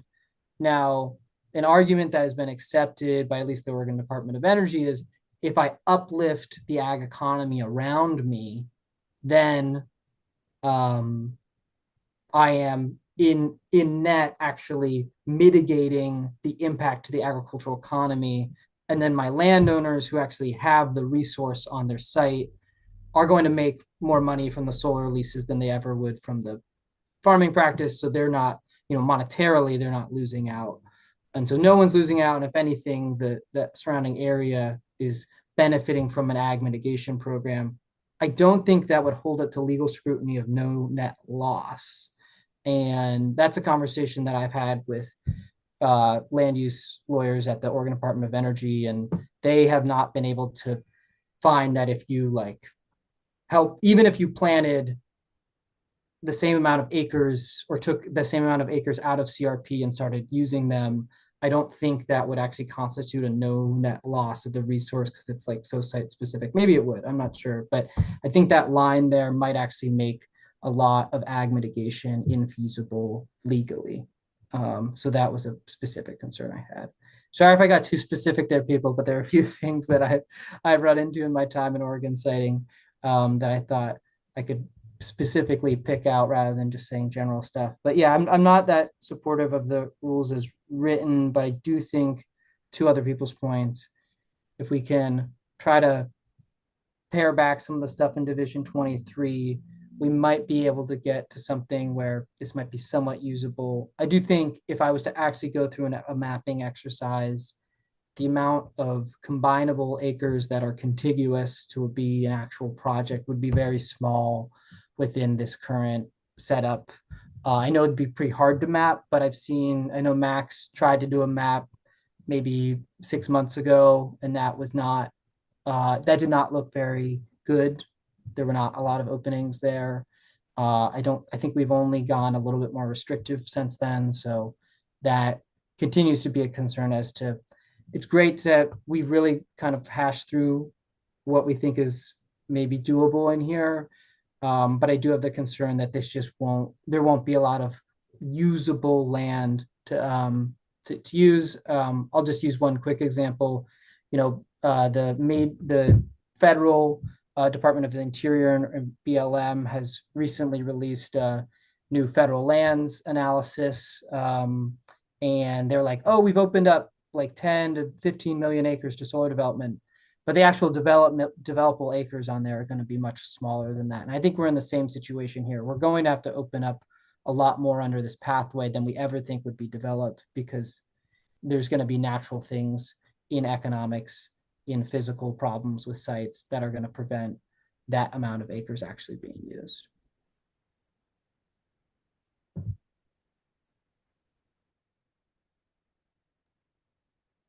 Thanks, Dugan. So at this point, I know there were some voting RAC members we haven't heard from. It is, we've been at this now, let's see, 9, 10. So it's 10:45. I would suggest we take a little break. You still have a hand up, Jamie. Oh, why am I not seeing these? Who is that hand? Oh, Andrew. Go ahead, Andrew. Real quick, I just wanted to check, are there sections that aren't in the RAC 7 meeting packet that folks are talking about? Because I've heard a lot of discussion about Division 33 and a little bit about Division 22 and some about Division 6, and I'm not necessarily seeing changes for those sections in the meeting packet number 7. So are there changes from prior meeting packets that folks are talking about, or that DLCD thinks should go through that aren't reflected in the current meeting packet? I guess I just want some clarification on that. Adam or John, can you clarify? Because Adam, when you did your presentation about what's happened since the last rack, you referenced several sections that there'd been no changes. Yeah, so from previous packets to this one, there weren't any changes to 4 and 6, and only some minimal changes to 33. So some people might be referencing some old stuff, but all of those sections are in this current packet, Andrew. Okay, maybe I just got a different email, so I'll try and search for that.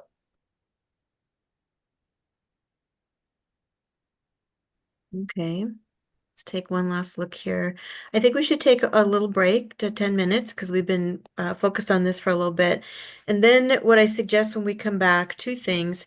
One is, are there burning questions that you have for each other about what you've heard? And the second is, I'm hearing some buckets of things that,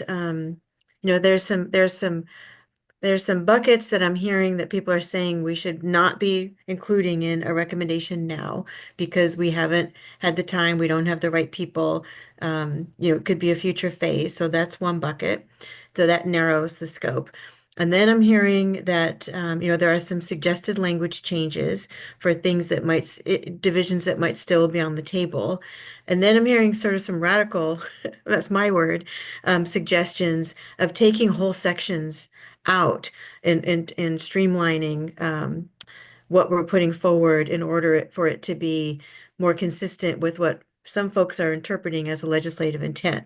So those are kind of three buckets of things that I think we need to explore. But I think we should start with, are there any burning questions that people have of each other based on what they've heard that they want further clarification about? Like, how would that work? Or what would we do about this? Before we start figuring out what's in those buckets. But I think we're at a point where we need to start thinking about how, what pieces do we feel like we cannot adequately address in the time that we have remaining? And then, that would be part of your recommendation. And so that's one bucket of things. And then is there a bucket of language that there are some tweaks in language, some suggested things that make them more palatable to other people? And are there some areas that we just want to recommend that we not pursue it at all? Not even in a subsequent, phase. So it feels like those are the three buckets, and I've got some notes about those. But let's take a 10-minute break, go to the bathroom, get some water, get some coffee, clear our head, think about this a little bit, and then we'll come back at 11.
All right, looks like people are coming back.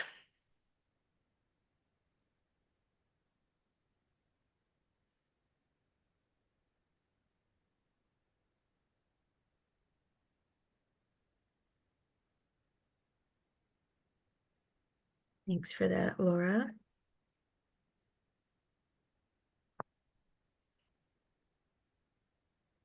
Commissioner Bennett has evaporated. Just an empty chair.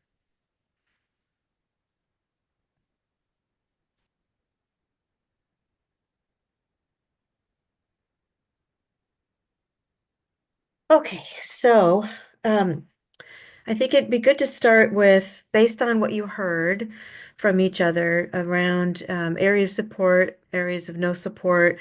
There were a number of suggested changes. What questions do you have of each other to understand a little bit more about where each other is at, or kind of testing the waters on, something that you heard that might be different than what, to resolve an issue. So I think we'll start there. And then where I'd like to go is confirming the list of topics that people feel like we really don't have the time, information, that we really shouldn't be addressing right now. I mean, I've got a list that I'll start with, but so that would be the second thing. And then the third is, we have identified a number of areas that I've got a running list that people have said, we need more discussion. And so trying to figure out, which ones of those, if we had more discussion, either, we could start today, or certainly at the next meeting, would help us get closer to folks being supportive of draft language moving forward. And then there's I think some big ticket suggestions that were made about removing whole sections.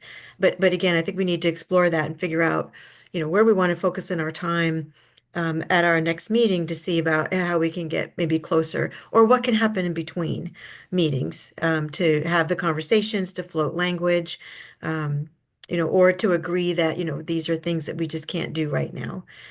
So those are the three buckets that I feel like we can work on. So the first is questions that you have for each other to understand sort of where somebody is at, or to test the waters on something to see if we can get closer. So are there any questions that you have for each other before we start talking about buckets of things? Oh, Commissioner Bennett, and then Elaine. So, thank you.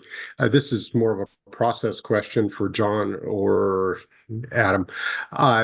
Since a number of the proponents and both sides brought up the need for a map, I was wondering how difficult this would be, having my sage grouse and your sage grouse background, if with the new ODF and W sage grouse, and that were a map, so actually everyone could see just what are we talking about? Because the commission's going to want that also, is that when all is said and done, what is the sum total of the accomplishment to be here?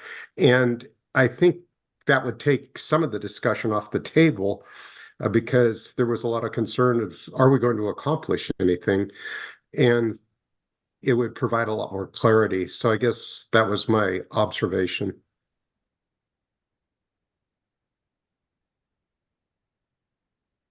Yeah, I'm not sure if John's ready to answer that just yet. So if we can hold that. And Elaine, I see you're next, but I did skip over. There were some RAC members who didn't weigh in one side or another, and Dan alerted me that he's one of those, but he does have a few things he wants to share. So if we can let Dan weigh in before we hear from you, that'd be great. Dan, go ahead. Thanks, Jamie.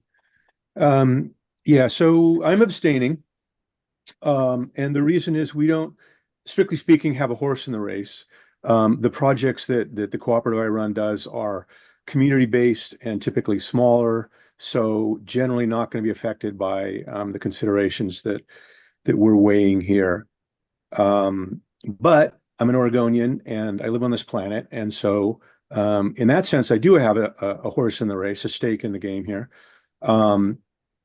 It's pretty clear at this point that as a state, we're not going to make our legislatively mandated goals in 6 years to change our energy mix. And so what we're doing is pretty important. I wanted to echo two themes that I've been hearing so far this morning. One is the complexity of the rules that we're looking at. And, I saw that. I spent a couple hours last night trying to look at a few specific aspects, community solar, for one, and microgrids, and saw that firsthand. So I have a suggestion along those lines, but it may be totally harebrained.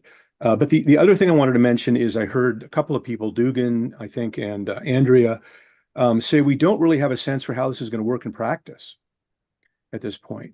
So the idea of maybe taking a couple of examples, a couple of possible sites, and actually running them through the rules as they now look, I think that makes a lot of sense.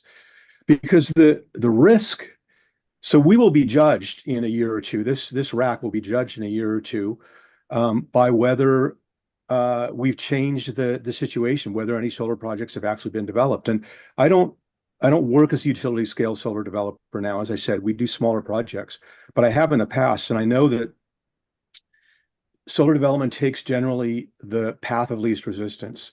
So if these rules are not workable, then companies are either going to go to FSEC or some other development pathway, or they're going to go elsewhere. And there are billions and billions of dollars out there that are now looking for a home in solar projects. I know that because we have people knocking on our door, trying to invest in our projects. So, Oregon is gonna end up that money, and those projects will just go elsewhere if we don't provide a viable pathway for development. And development, I just want to comment. I've heard that term used a couple of times this morning, and solar development is not the same as paving over farmland to put up a Walmart parking lot. It is not permanent in that sense. So the complexity, I think, is an issue. Here's my probably harebrained idea, but does it make any sense to provide counties with a menu, if you will, of some of these areas that they can pick and choose from when they want to implement their development codes? So, and I want to say one other thing, which is that I think the DLCD staff has been really receptive. I think they have a really hard task in balancing the competing interests represented here, but they've been really receptive to the ideas that I brought about the smaller projects that we think are important, community solar and community-based microgrids and so on. So thanks. Thanks for that, Dan. Were there any other folks that abstained that just had some things that they wanted to share?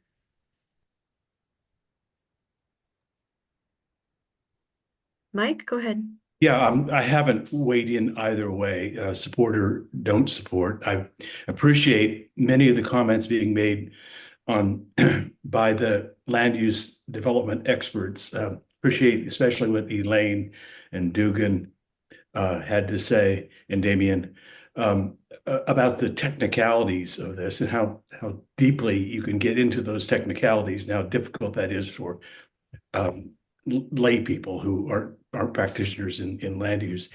As we set out on this, we were trying to develop tools that could be used by counties in Eastern Oregon to site solar projects with less conflict. But I think if anybody was at the public meeting at Sherman County the night before our RAC meeting, you heard there's going to be conflict, and it may not be addressed by these rules. The types of concerns that were being raised there are not going to be addressed by these rules, I'm afraid, or only tangentially. So I've been taking my cues from the counties and the county planners, and I was encouraged by what Brandon had to say in his support about the process. And if we can create a viable tool that makes it easier for counties and developers to site these projects with a conditional use permit, I'm all for it. And if we can get through the technicalities to get to there, great. I'm not seeing that we're there yet. So continue to try and work with the process and see what we can do. But really concerned about whether or not these apply to FSEC or not. And that question was raised by Max, and it still really hasn't been answered for me, because it's a much bigger deal if it does apply at FSEC. Thank you. Thanks, Mike. All right, Elaine, go ahead. Thanks, Jamie. This is a question, I think it's for DLCD staff, but for maybe for more appropriately for DOJ, and it doesn't need to be answered now, but just to put on the list.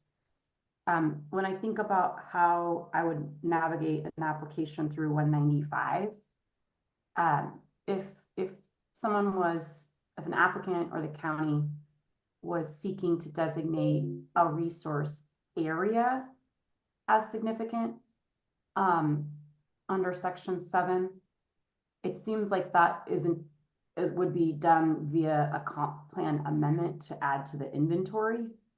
Whereas if someone was seeking to have a resource site deemed significant under section 7, we had talked earlier about that being able to be done through a direct application of the rules as a part of the conditional use process.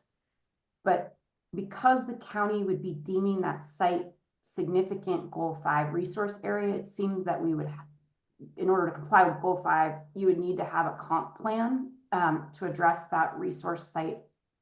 You have a comp plan amendment to address that resource site on the inventory also. And so that's something just in making sure the rules work like we think they work, we need to figure that out.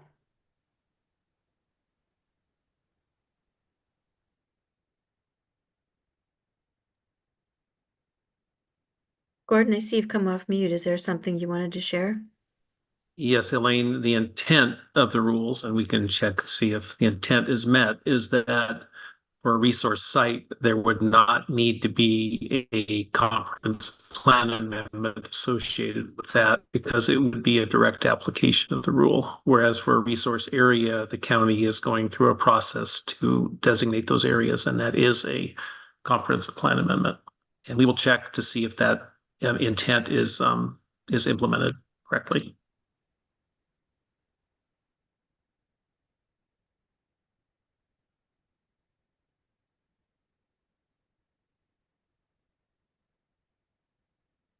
Any other questions for each other or for DLCD about what you all heard, Laura?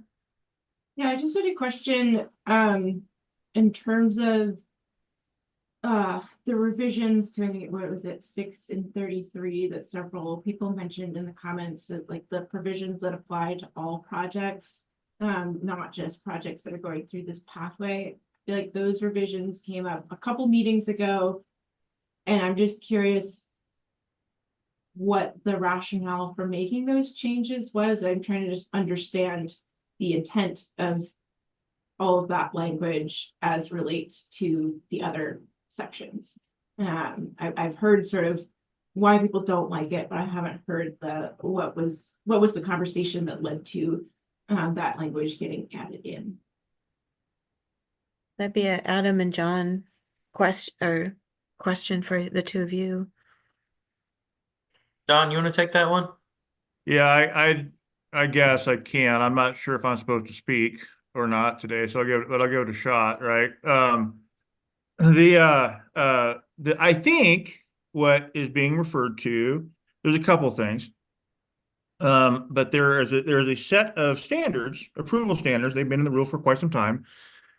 And they have to do with the rule being division, the 33 rule, which have to do with weed abatement and soil erosion and soil compaction, those sorts of things. And there have been a couple of additional ones put out there for consideration.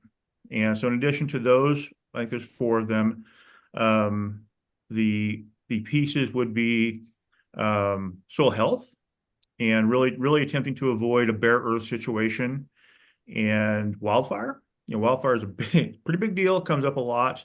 And those 2 things were really raised in the public information session when we met in Morrow County. And it felt like they felt like pretty decent things to talk about. So we've put them in there to talk about.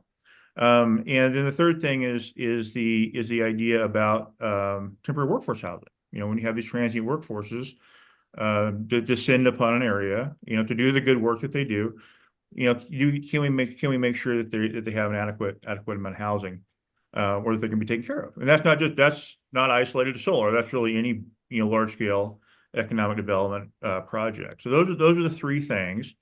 They seem to feel pretty reasonable. And if they are reasonable for these lower impact projects, then it would seem they'd be reasonable for other projects too. And it would feel could be consistent with the idea of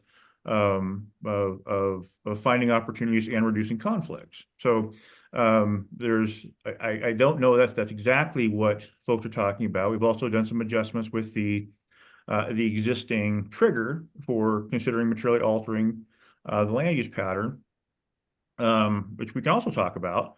And I'll wrap it up there. So those are I think those are the things that folks have identified, and that's kind of some reasoning, and hopefully that makes some sense. Thanks for that, John. Any other questions? Max? Thanks. Yeah, I appreciate Andrew's question about the provisions outside 195 and Adam's response. I think some of those have been in prior drafts, but haven't been discussed by the RAC, and some of those are new. And so just to try and be clear about what those are, there's an addition in Division 422, which is the reasons test, the reasons why you're allowed to take a goal exception to goal 3 or 4, where there's new language related to the underlying zoning when that occurs. There's language in Division 6, which is the division that governs goal 4 forestry, about what you need to do to comply with a CUP in those locations. And then there's a new change in Division 23-190, which is the Goal 5 regulations related to whether or not a county can do a standard Goal 5 inventory process, or they go through the 195 rules we're talking about. And I think my question for the RAC is, have RAC members looked at those, and do they have an opinion? Because my recollection, at least, has been that the focus of the conversations has really been on 195, and those have just kind of been hanging out on the periphery. So I'm just curious whether other RAC members, non-industry lawyers, have actually reviewed and thought about those and have an opinion on whether or not we need that.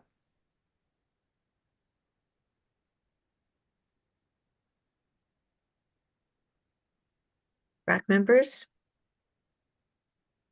Responses to Max? Andrea? No. That has not been where my focus has been. So no, it's not something I've given thorough thought to.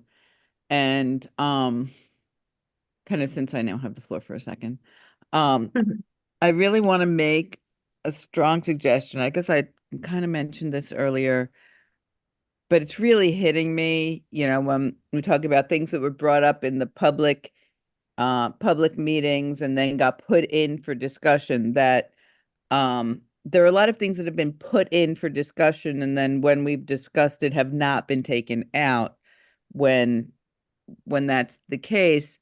And I think this is kind of where mission creep has come in. And I'd really like to see us hone in on our charge. And everything else is like nice to haves or not nice to haves, depending upon what your opinion is.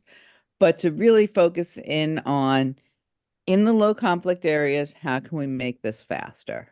And to kind of push everything else that is not devoted to that charge aside.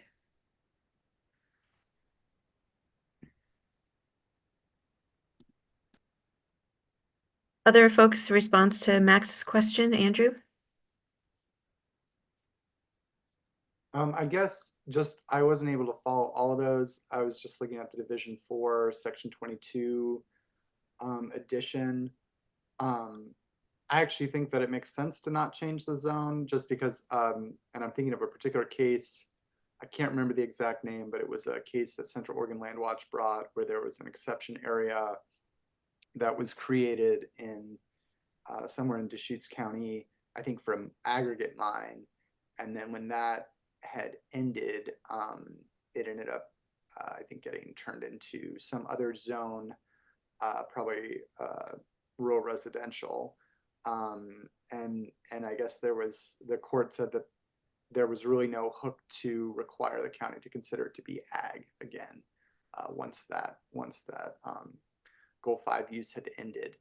And so I think that perhaps maybe at least as far as I'm looking at it, the rural industrial development provisions, if folks, I hear a lot that folks say like solar is not permanent. So I think if it's not permanent, then you really need to consider what the underlying zone is when that use ends. And so I think that I read that provision as the new addition to Division 4, Section 22, specifically subsection 4, as potentially being an attempt to address that issue, is that when you're done with solar, even if it's an industrial solar site, it's important to remember that the land is still zoned for ag. So I don't see a problem with that. I actually think that type of thing would be necessary, especially if these are temporary uses, as so many industry folks seem to be saying, which I'm not sure I 100% agree with, but I think that once it seems to take a lot of effort to get these things cited, and that once they're cited, I haven't heard any compelling argument or actually reason justification for why at the end of the life of that solar facility that it would simply go away and the people would go and pull up the steel that's in the ground. I think they'd probably re-rack it and continue to use it. So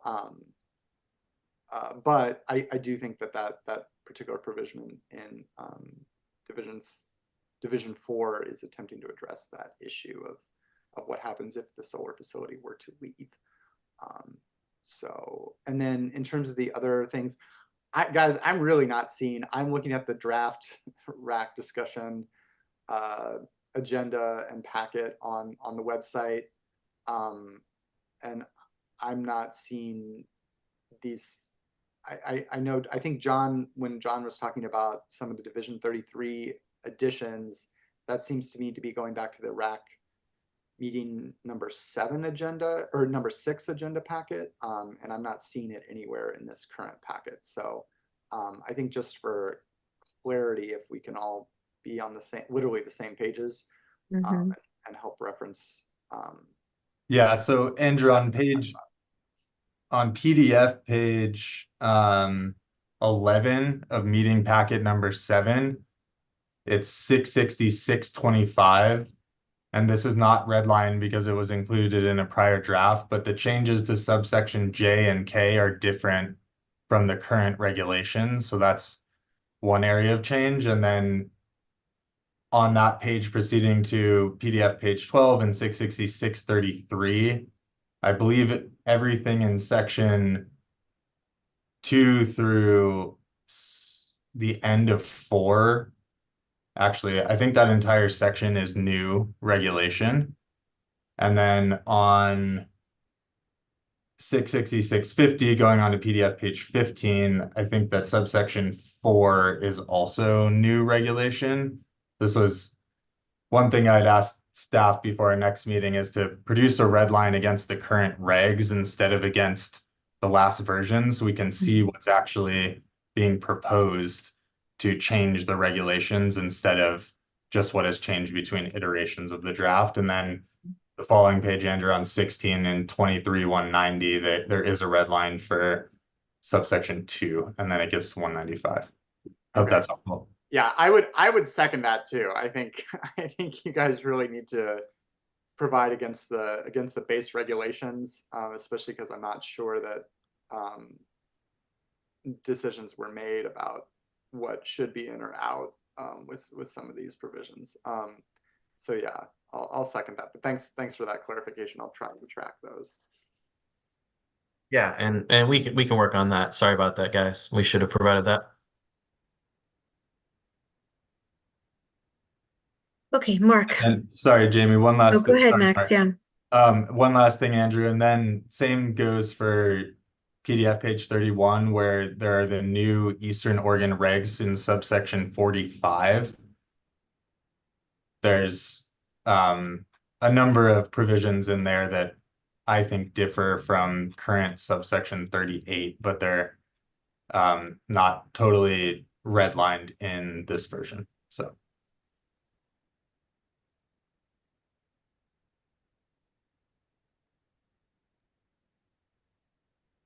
All right, I'll just hop in there, and I think I'm going to answer Mac's question, but I'm going to take a card from Andrea's book and take an expansive view on Max's question because it may be helpful to the general conversation.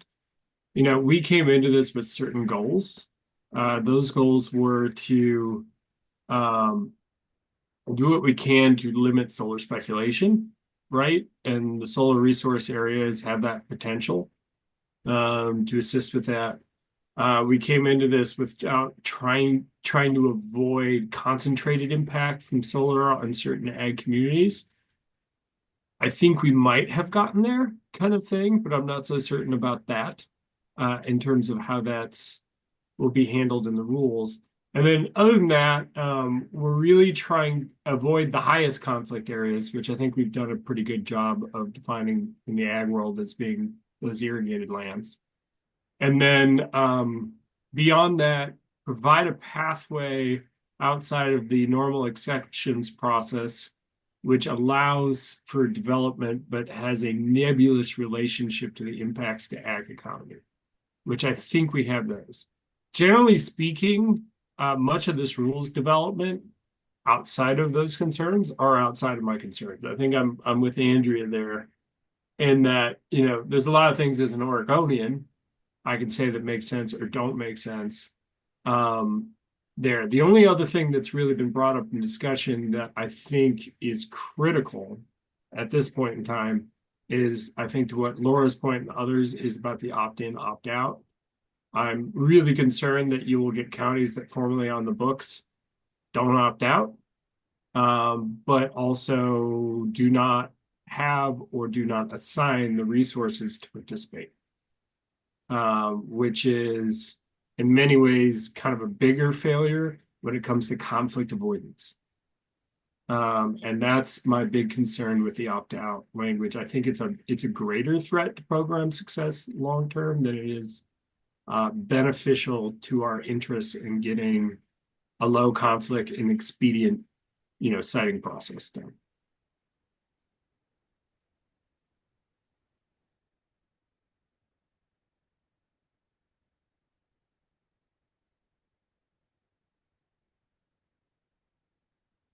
Oh, sorry. I just said thanks, Mark, for that. And I said Elaine. It's like, how come Elaine's not speaking? Go ahead, Elaine. Thanks. I just wanted a quick response, Andrew, to your comment on the division for the goal 2, the new language in subpart 4. It's not that I'm against the concept of clarifying in the rule that a goal exception does not mean a zone change. I think the problem is with where it's at in division 4 and the fact that we're adding it at all, which is scope creep in my mind, because we're supposed to be focusing on goal 5 and developing a streamlined permitting process for lower conflict sites for projects to avoid goal exceptions. DLCD just went through a rulemaking process on this rural industrial development rule anyways, and this wasn't included. So my perspective, it's almost like it's outside the scope of this rulemaking. It could go on the list. It just, because it's convenient to do cleanup at this time, doesn't mean we should do it, because we are getting distracted from the primary purpose of what this RAC was for. I just want to clarify that.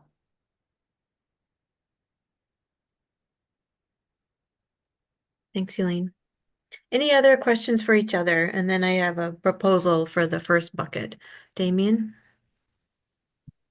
Yeah, I guess framing it as a question, I think we could use some clarity on the concept of low conflict, because it's doing a lot of work in this conversation. And I think different people are saying it with different meanings.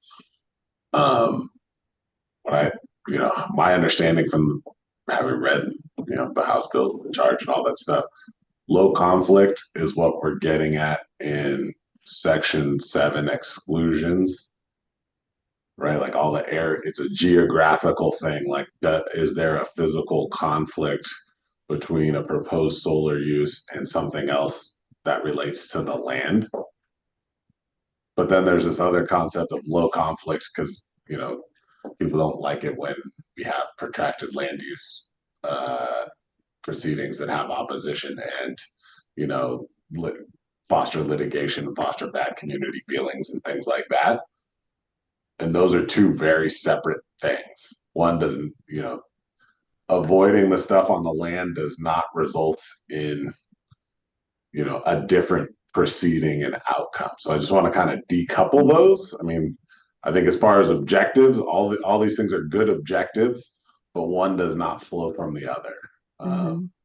You can find the perfect whatever in anybody's mind they think is the perfect place for a solar project, and you will still everyone will still have the opportunity to oppose and organize and create conflict and all those things. And in many ways, the land use system just sort of puts folks on a collision course because it's all going to come down to kind of like one set of hearings. And if you don't show up and say your piece, that was your shot. So everyone takes their shot kind of thing. And no one's proposing to change that. So even if we like calibrate this, section 7 perfectly, it still doesn't follow that there won't be kind of conflict in the oppositional sense and in the process. I think what we can hope to do and what I think we've tried to do in the framework is sort of make some of that conflict a little more predictable in the outcome so that some of the appeal related risk, anyone can appeal anything, but is a project approval defensible on appeal? Trying to get to that question and say, here's a path where it's, projects are more defensible because, frankly, it's difficult to defend exceptions. So I think that's the benefit of the path there, as opposed to if we get these rules right, people will be happy because I would say 95% of the people are fine with any given project, but there's going to be a loud portion of folks who are not okay with any particular project as well. So I don't know that we can change that. Yeah, thanks, Damien. I think that's a helpful distinction to make as you're looking at what language needs to exist to address those two sides of the conflict. I mean, how far can this rack really go to do that? That's helpful. Jack? Amy, I can't help but feeling there's a handful of people on this uh, uh, Zoom meeting that have a real sense of the whole that we're dealing with and know the rules and regulations pretty well. And thirdly, they're specific in their concerns. It would seem to me that those people could meet with you, Gordon, John, and Adam online, go through the rules they're concerned about, and then I think resolve most of these, 90% of them, and ahead of our next meeting and come back with a pretty well resolved package. Um, I'm not the kind of person that would be useful on a committee like that. My concerns have been addressed, but boy, it sounds like there's flaws that people have valid concerns about. My hunch is that if a small committee working together could address them in a few hours. Yeah, thanks for that process suggestion, Jack. I think I mean we're at that place, where we've got to figure out, what this is that first bucket I was talking about, kind of what things we have time to address, how we're going to address those, and what's the list of other things that we've considered, and maybe we're setting aside or proposing for another process. All of these things can be part of the recommendation that you make. So I think I mean, I'm hearing that too, that there's a core group of people. And I guess at this point, since it's meeting 7, that core group of people, if we were to go to that route, have heard extensively from the people who maybe feel like they're not as well informed about what the interests are that need to be addressed to get at what Damien's, observation was about kind of the two sides of the conflict that we're trying to address. Because a lot of what I hear from you, Jack, and from, from several others from Mike Ang and others has to do more with Mike MacArthur, the acceptability, the palatability, the political, as well as protecting, lands that are important to all of you.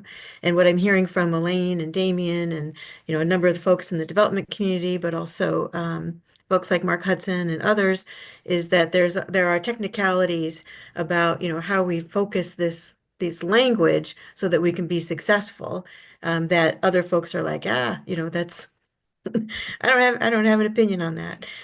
So I think that that's a good suggestion for us to consider. So go ahead, Mike Eng, and then I have a suggestion about at least the first bucket. Yeah, I guess just kind of a big broad overview. I mean, the legislation was a pretty targeted and fairly narrow charge to the group. And I think one of my frustrations, and maybe some others on the rack, is it's so narrow that so many other policy issues related to achieving the renewable energy goals are falling by the wayside. And it's a frustration that we don't have an overarching energy policy goal to get us there. And so we're taking a piece that's very technical and zeroed in on special interest developers, essentially, to be able to move forward. And I appreciate that. That's certainly a piece of this big puzzle we're on. But I think the frustration, at least that I'm feeling, is that we don't have a thoughtful policy, overarching policy framework within which to put all of this. And so, I'm trying to cram in some of those policy things into this. Maybe there's a better venue for that. But I get frustrated with the narrowness of the charge and the fact that there are many issues that are not being addressed that I think are critical as a citizen and in terms of the future success of Oregon's energy policy. Yeah, and those are things that, this RAC, I mean, you have the power to make, in your recommendation, you can recommend a draft set of rules with language that you all agree on. You can recommend, could be very small or however you want it to be. You can recommend with that a list of things that need to be addressed in order for you to be successful moving forward. And you can also, say these were the challenges that made it really hard to do your work, and have LCDC hear about that, or this is what you need in order to do, in order to be successful. I mean, your recommendation can be bigger than a set of rule language. So I encourage you so I think, Mike, that's a great door to open, because I think, we're feeling the pressure of, we have an hour and 20 minutes left in this meeting and then one more meeting. And then how can we get closure on this conversation in a way that tees up, this addressing the legislative intent, but also gives LCDC information about what needs to happen in order to be successful in this conversation. But Laura, I saw your hand go up and then come down. If I could just chime in real quick, Jamie, there's also a report that DLCD will be sending to the legislature later on in 2025, talking about all of this in more depth. And that's where we could talk more about those kind of things as well. Go ahead, Jamie. Just wanted to say that. I was saying, Laura you had your hand up, but then it went down. Just because I was going to make the exact point that you did, Jamie, and with Adam's addition, that if there are pieces we can't realistically fit into the rules, they're not totally off the table. There's other opportunities to elevate them. And like, there's a state energy strategy happening. That's a great place for some conversation. So the rules, like, I think to make the rules really tight and really clean, I think it makes sense to focus them, and then there's time and there's other process where we can incorporate some of those other things. Okay, so that's a great segue to what I'm calling the first bucket, which are, what are the things that the RAC agrees on that we just cannot get to in the time that we have, knowing that, this would be part of your recommendation to acknowledge that these were areas we didn't have expertise on the RAC, we didn't have, time to address. They need to be addressed in maybe a subsequent phase, whatever that is. Mark, go ahead, and then I'm going to start with my list. Oh, I was going to halfway agree with what Laura and the others said. I'm in favor of streamlining. Elevation of some of these topics in other forums might be good, but the reminder is going to be who you're going to lose in those conversations. By way of example, you're not going to get the same portfolio of ag interests at the state energy strategy conversation and those kinds of things. So I think we need to be a little bit mindful of that when deciding which things to keep in this conversation and which not. Yeah, thanks for that reminder. And Dugan, I don't know why I'm not seeing your hand up, but go ahead, Dugan. Thanks, Ariella. Thank you. Yeah, not sure what it is. Just want to jump in right here and agree with Michael. And I think as it relates to, I would like to see in our report to LCDC a mention of how, yes, we are doing something very surgical within the current setup. And in my opinion, it's mainly because we don't have a goal that recognizes renewable energy in our land use system or the development of energy resources to meet our climate goals. And so I would like to see a recommendation that LCDC look seriously into potentially either adjusting a current goal or even going through the process to add a new land use goal to match with the House Bill 2021 or the climate goal that the state has passed. I know there's been a lot of back and forth, I think, between the legislature and LCDC as to kind of whose job it is to start kicking that off. But I think a recommendation out of this group to potentially start that conversation. I understand it might take an ask of LCDC at the legislature to get funding to do such a thing. And it might include, meetings around the state, a la, the original creation, Senate Bill 100 of the goals. But I think, some serious consideration of kind of that enshrining that state energy law within our land use system is something I'd like to see as a recommendation in the report. So I'll just make that suggestion right now. Thanks for that, Dugan. And I did figure out why I didn't see you. It's because I didn't have the show non-video folks on my screen. Andrew? Yeah, I just want to chime in here just because we're talking about energy goals and things like that. I don't think that's a bad idea. The one thing that I would challenge folks that really want an energy goal is there a faster way to get the same policy outcome? Because goal rulemaking takes a lot of time and a lot of effort, and then you have to then create rules to implement the goal, and all of that is, I think you're putting it out maybe 6 years. I don't know, like quite a ways.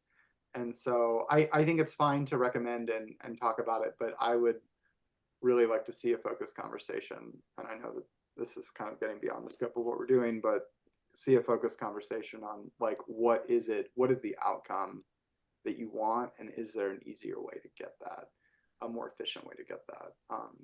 Because I think we're racing against the clock here on that one. Mm-hmm. Thanks for that, Andrew. So getting to the buckets, this is my term, and so y'all can push back. But it feels like that there is a lot of Jamie. Oh yeah, Damien. Is there a place in the process where we capture the things? Because I think we've just mentioned goals as well as some other things about like positions that the RAC could take, and then we vote on whether we want to take those positions or not. Yeah, I was making a list. So it becomes Perfect. Separate from the buckets and like the details. That's another bucket. All right, cool. Yeah, and then, no, I've got a little list on that list that I think Andrew said 1,000 friends is for meeting the state's energy goals faster. Right, Andrew? I think you may have just said that. I'm just, you take your notes how you want. Damien's pinning you to the wall there. I will stand by that. I've said that all throughout these conversations from the very beginning when this was even before the legislature and legislative meetings. So, and I think that Mary Kyle also echoes this in the sense of wanting to do things as efficiently as possible and to get the desired outcomes. So yeah, you can quote me on that one. All right, from your mouth to the meeting minutes. It's been recorded. So yeah, so I am capturing that. And that's actually a fourth bucket now that I'm labeling. So the first bucket are the things that I'm hearing that people are saying, we just don't have time to address in this rulemaking right now. We need to set it aside for a future, like a phase 2 or a future process, whatever that looks like, we haven't talked about. But what I'm hearing is agrivoltaics, community solar, and community benefits. There seems to be a lot of agreement that we really just need to set those aside for now, but acknowledge that there's a place in the conversation for these, but we just don't have the people, the time, the information to be able to do that.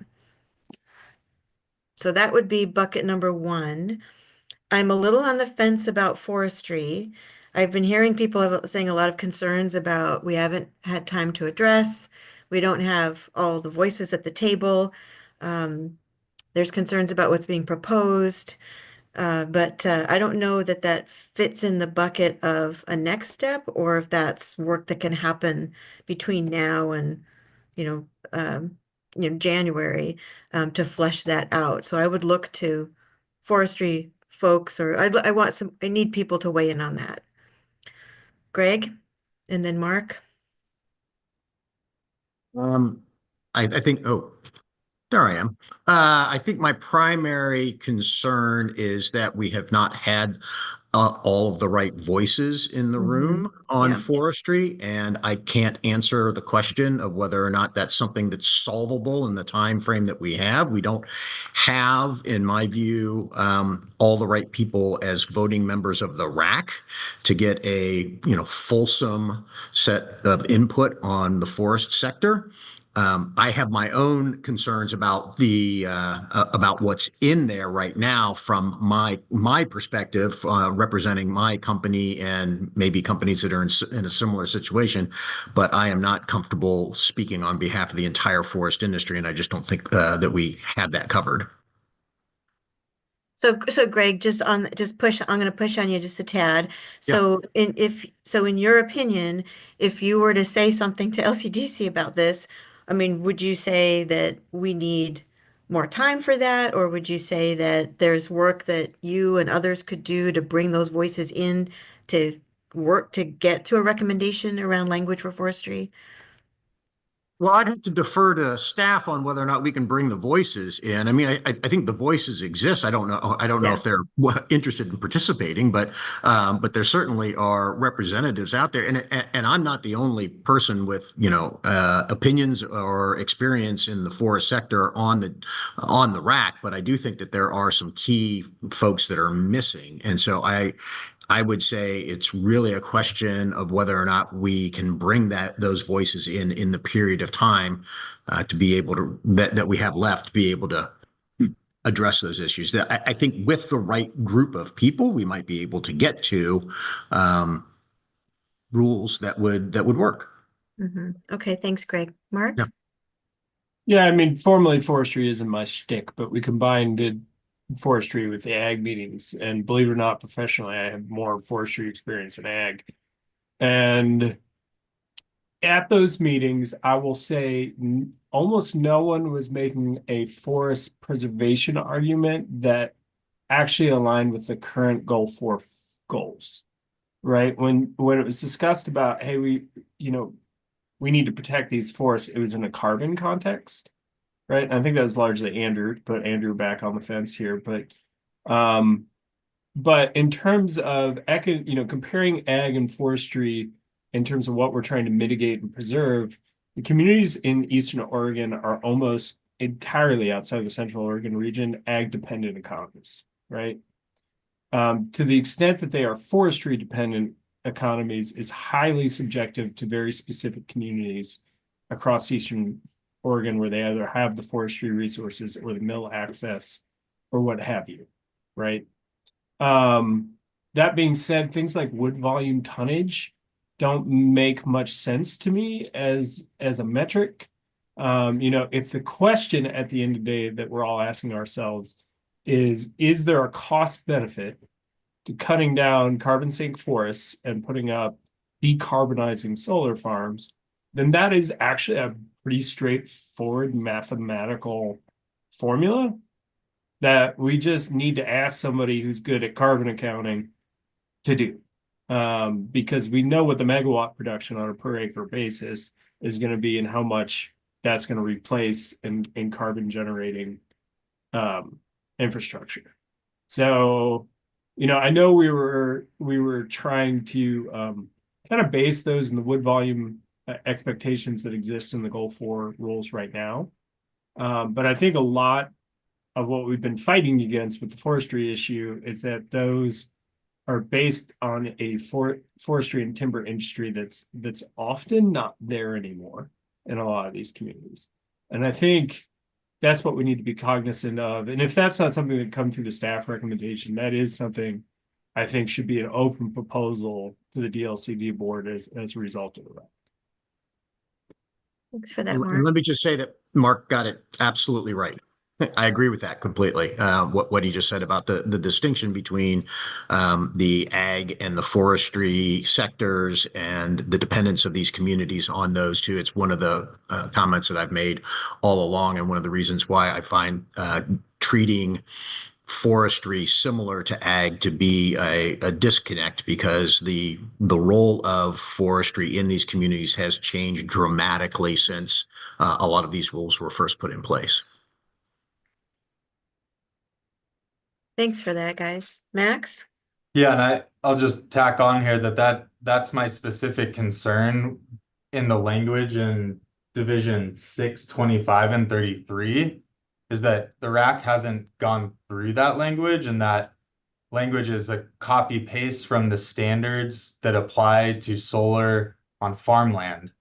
And they're different issues and questions. So that's what my concern is for those provisions that are outside 195. And in 195, I agree with Mark and Greg that we just haven't really talked about, we haven't really looked at forest land in terms of how it's and why it's protected under Goal 4. The only thing I see in here for forest is it's a certain cubic feet per year of productivity. But Goal 4 is broader than that, and we just haven't had those conversations. That's something I think we can and should talk about, but we need to talk about it before we recommend a rule for Right. adoption. Right. Yeah. And so that's why I have it on the list of, is this the first bucket of, maybe we don't, I mean, can we get there in the time that we have? Or is this one of those that we're saying we weren't able to get there, but it's a conversation that needs to happen. So what about the agrivoltaics, community solar, and community benefits? Do people agree that we want to that that would be like a phase 2 or whatever you want to call it, but it's just we don't have the time capacity to deal to or the information to be able to address those 3 sections in this go round. Andrea? So I would say yes, kind of to what you're saying. I think what I saw happening was not regulations aimed at making those things happen faster. They were regulations around governing those things. So I would not want to see us make a recommendation to say, let's make recommendations governing those things, because that's going to make it harder, versus let's make having recommendations later on to have discussions on how do we encourage these things in the right location and the right way. In the context of trying to reduce conflicts and site solar faster. Yes. Okay. Just thought I'd tag that on. Thank you. And protect ag. And protect ag. Laura? Just in terms of the things on that list, I had thought I heard at the beginning it was agrivoltaics, community solar, and microgrids. Oh, And microgrids, thank you. Benefits piece is different. So there's community benefits piece within Division 23, 195, and I would have more concerns about totally dropping that out, but the agrivoltaics, microgrids, community solar do feel to me more out of scope if we're trying to streamline. Thanks for that clarification. Agrivoltaics, community solar, microgrids. Mark asks, is there actual conflict about agrivoltaics, or is it just a matter of the language or community solar? I think it's more that we haven't had that they haven't been central to the conversation about reducing conflict to streamline siting. I think that's the issue. It's not that they're not related, but they're not central and they're detracting from the group's central cause. But you could make your recommendation that as a part 2 or a follow-on or additional work, whatever you want to call it, these are things that we could spend time on. Lots of hands up. Elaine. Thanks. Sorry, I lost some power, so I missed the end of what Greg was saying, but I wanted to make a comment on the forest rural language that's in Division 6, new subpart 33. It provides, subpart 5 provides new standards for siting solar on forest lands. And I guess I missed one of the RAC meetings and I haven't been at all the TACs, but I don't know when these siting standards were ever discussed at the RAC. And it looks like it's an attempt to pull over some of the same concepts from the ag land. So my question is, are these even the right standards to protect resources for forest lands when we're just seem to be cut and pasting the same standards for ag land? So that's exactly what you missed, Elaine, when you're that's exactly what they said. Okay, so it was concluded that it's appropriate to use the same standards because the intent is to protect soil health. No, it was concluded that it wasn't even concluded, but it was stated that that the same standards shouldn't apply because these communities are not necessarily forestry dependent in the same way that they are ag dependent. And so there should be different standards for forestry, but we haven't had that conversation. So I'm looking at new standards though in the draft rule language. Are these not in play? Well, they're in front of you, and what we're trying to decide is, do we want to spend time in the precious little time that we have trying to get comfortable with those, or do we want to acknowledge that we don't have the right voices at the table, and nor do we have the right time, and so we need to kick that to something else? I guess my question is, were these discussed at the last RAC meeting? No. Have these been presented and discussed at the RAC meeting? Not to date? Okay. So, thanks. Max? Thanks. I guess I just want to say, I think, these bucket items, agrivoltaics, community solar, microgrids, these are all really important issues that we need to talk about. But I think frustration throughout the RAC process has been exactly my frustration today. We're 4 hours in or 3 hours into our meeting, and we haven't spent 1 minute on the substance of the primary issue, which is goal 3 and goal 4 exceptions under 195. And that has been a repetitive process where we show up to a RAC meeting and there's all these new things that maybe got talked about by stakeholders or TACs that are now in the rules. And we spend the whole meeting going back through whether they should be in, whether they shouldn't be in, whether we've talked about them enough, and we're not even talking about the primary scope. So I'll just state that I want to get through what we're talking about now, and I want to hear what Dan has to say. But I think especially for the remainder of this meeting and next meeting, I think that's what industry and others are kind of saying is let's just focus on the main rule and let's spend our time trying to fix that main rule so we have something that works in, 5 more hours. Thank you. Mhm. Yeah, thanks, Max, for that.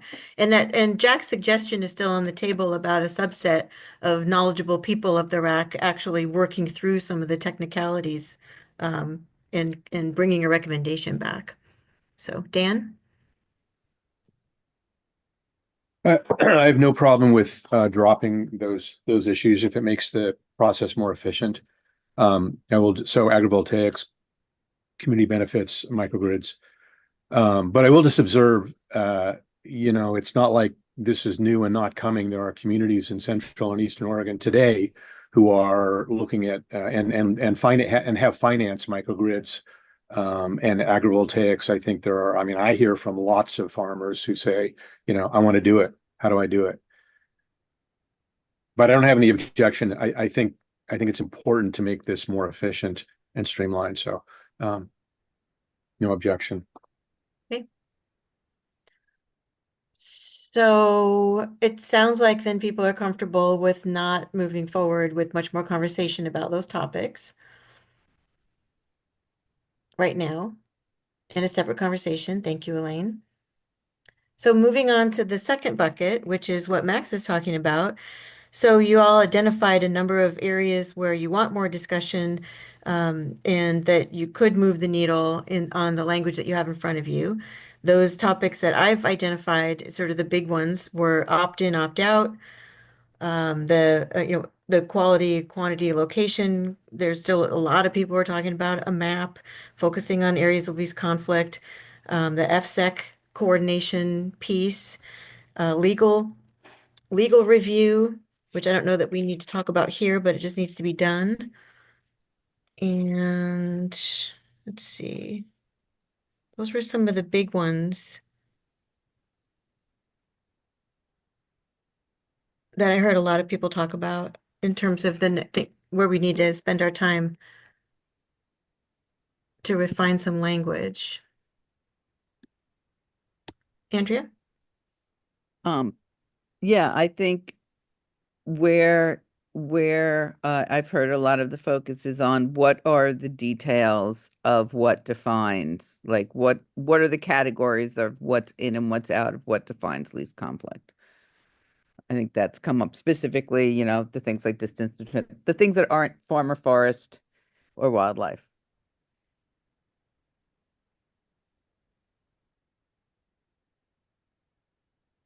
Okay. And so to Max's point, rather than belabor, this is a starting point. We should just use our time today to pick one of these and start talking. I've heard a lot of people say that we need to have more conversation about the opt-in, opt-out. So maybe that's a place, just pick one. That's a place to start.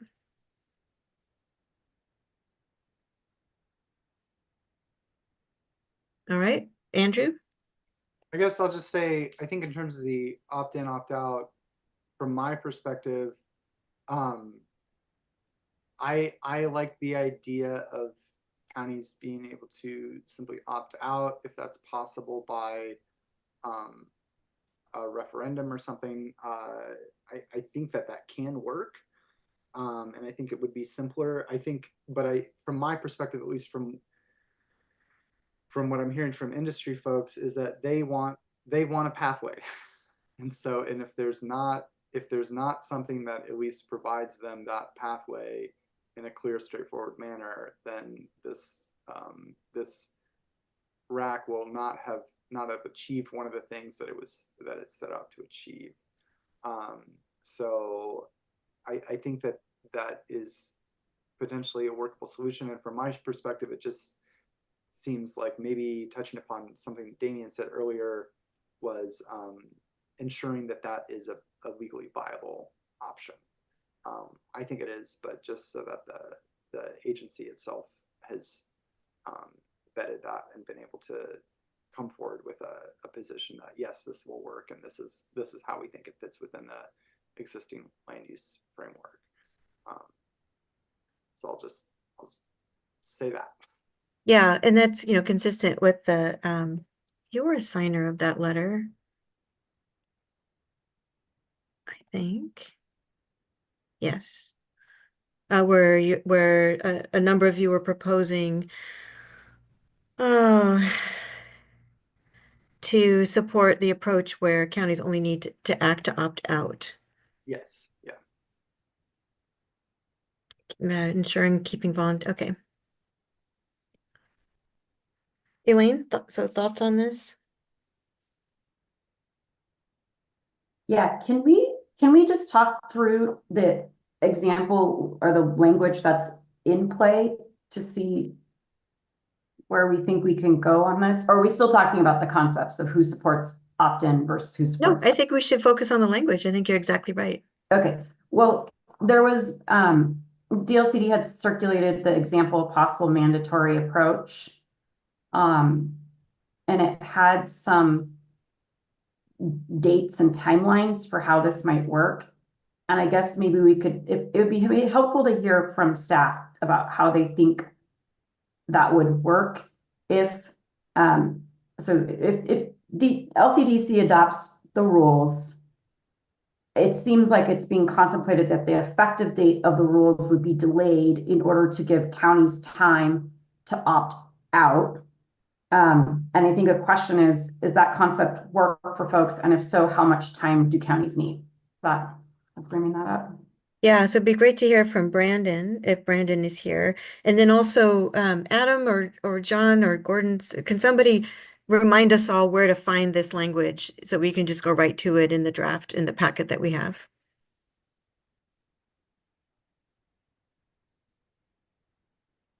Yeah, I know what the language is. I don't know where it is in the packet, but so I'd have It's to the very defer last to Adam page. or John on that.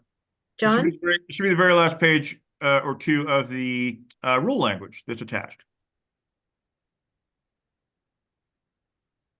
I see. So it begins on page 42 of the PDF.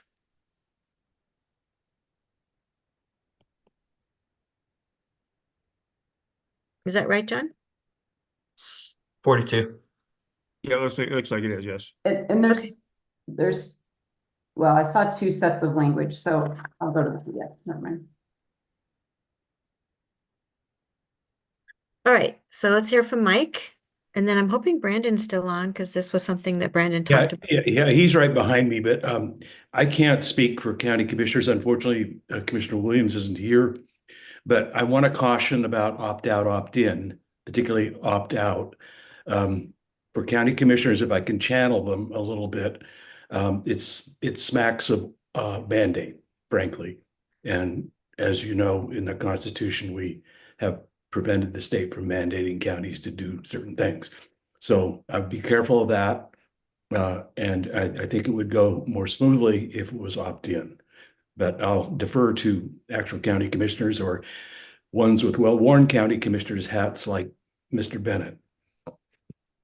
Yeah, that's true. We've got Mark here too. Brandon, go ahead. So I would tend to agree so far on the application. So if in my experience in Harney County anyways, and I'm gonna draw some parallels to other Eastern Oregon communities that share very similar values, even though of course they are different. If this is language that gets adopted and counties are provided a deadline to opt out of it, their first thing they're going to do is not look at whether or not it's a benefit, but what are the bottom lines as far as resources and timelines, and then ask the question, is the benefit enough to opt in or opt out? And if there isn't enough time in order for them to feel that way or confident that way, you're going to opt out. And I have this sneaking suspicion, and I could be wrong, but you're going to have a majority of Eastern Oregon counties going, who's here to tell me where the benefit is? I'm going to opt out. We're out. So opting in, on the other hand, and I could be persuaded differently in this, but opting in without a timeline attached to it gives a county on their own timeline an opportunity to discuss with their constituents the benefits of including and developing their own programs. So I just be mindful of that. That's the perspective of a planner in Eastern Oregon. That's a important perspective, Brandon. Mark, do you want to weigh in on this at all, given your experience? Actually, I would concur with both Mike and Brandon. I see that first of all, the planning directors are going to say, we are really, really short-staffed. If they don't have a developer waiting right there at the door, and if the commissioners aren't really enthusiastic about it, Baker County had a giant war, and some commissioners even lost their seats over just wind energy. They're going to take a very, very delicate approach to it, not knowing what the sage grouse issues are going to be. They're going to take a very conservative. The opt-in, I think, would be better because long term, then they would have it. It could be offered up as a tool for their toolbox versus, there could be some pushback. And without Commissioner Williams here, on behalf of sitting commissioners, I'm like Mike, somewhat reticent to say. I can see though that most of them would probably opt out, going, we don't have anybody right now. How is this going to benefit, as the discussion was earlier, how is this actually going to benefit County X? And without seeing that, it's really pretty tough.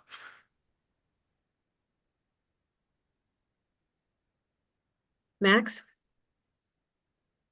Thanks, gentlemen. I very much appreciate that feedback. I want to ask a couple follow-up questions. One is, would kind of a inverted approach where there's a shorter timeline for counties to opt in so that, local governments can have those constituent conversations, but if they don't take action in 6 months or a year, then the rules become mandatory. So instead of saying you have to do something to get out of it, here's a time period for you to implement, and if you don't implement, then they become mandatory. Is that something we could consider?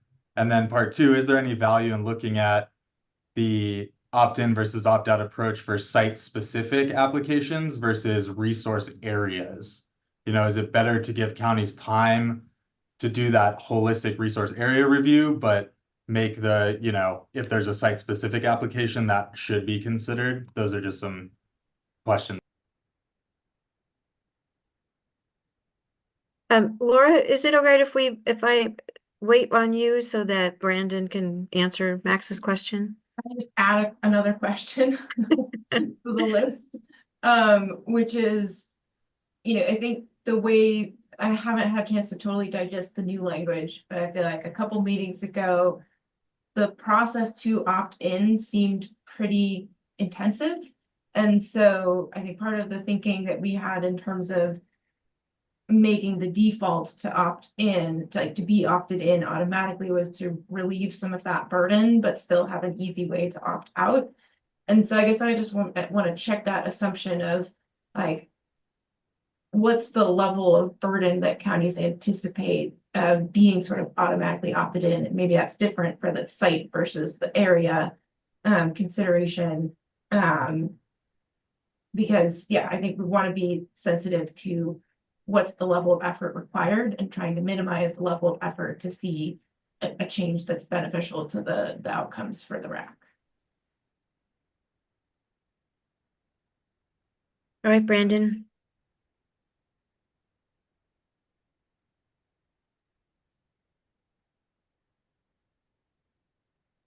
There we go. I'm using an iPad, guys, and sometimes it gives me trouble. To follow up on Max's potential suggestion for maybe a project by project basis, I think that's worth looking into, especially for some of the counties that landscape-wise are diverse and quite large. We have a totally different landscape from the north side of our county to the south end of our county, and everything in between. And so while it is considered the high desert, there's a lot of forest area, there's a lot of variables there. A program that was flexible enough to opt in based on, say, a large scale proposal in a region may make a lot of sense when the timing is right to a county, as opposed to saying, hey, here's your deadline. You're either in or out, and go with that model. So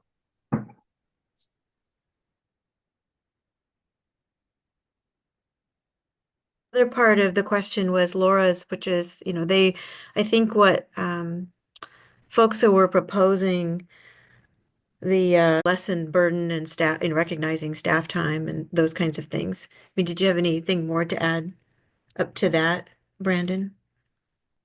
No? Okay. Dan?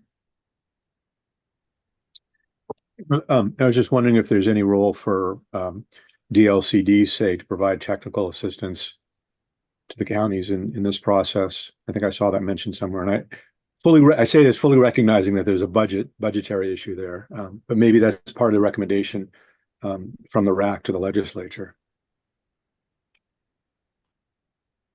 Yeah, we would love to provide that assistance, Dan. I'm currently working on the process of applying for a Department of Defense grant that could help fund that.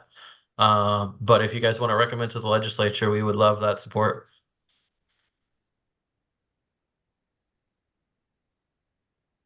Andrew?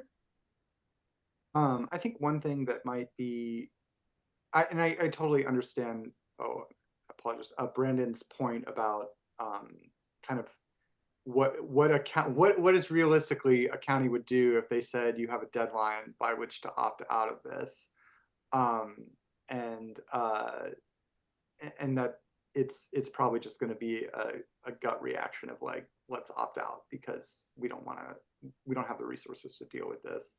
And I think that's fair. And so one proposal could be, and actually I'll say, I think opt-in, or I think the decision to opt out makes sense to me, but if it's not going to work for the counties, then it doesn't make sense. So one suggestion could be is just simply not have a deadline to opt out. Just say you're in it. These are the rules. If you want to opt out, you can at any time. That may take some of that pressure off it. And the flip side is to just, I kind of feel a little bit like sitting in the middle between two other parties negotiating here, because I think it's really the pressure from the solar developers that want a pathway, and then also the other party in my mind is the counties that also, I guess, want something that works for their specific county. And so in my mind, I think it is a little bit of a give and take between those two parties in that sense. So anyway, that's I think one clarification, just to put a finer point on it, would be to just not have a deadline for opting out, if that was the pathway that was chosen.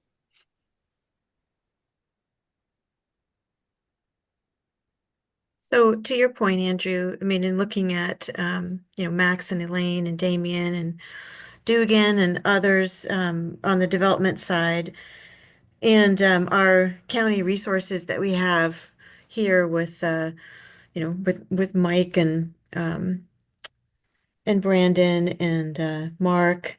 So it looks like where the conversation is headed is that there's two things on the table. It sounds like, and correct me if I'm wrong, but it sounds like it's an automatic opt-in with an option to opt out without a deadline is one that people are sort of gravitating towards. The other would be this idea of a project by project opt-in based on a large scale proposal. And so I'm not sure if there was a project by project opt-in based on a large scale proposal, then that would mean, it sounds like those are two different choices. Damien?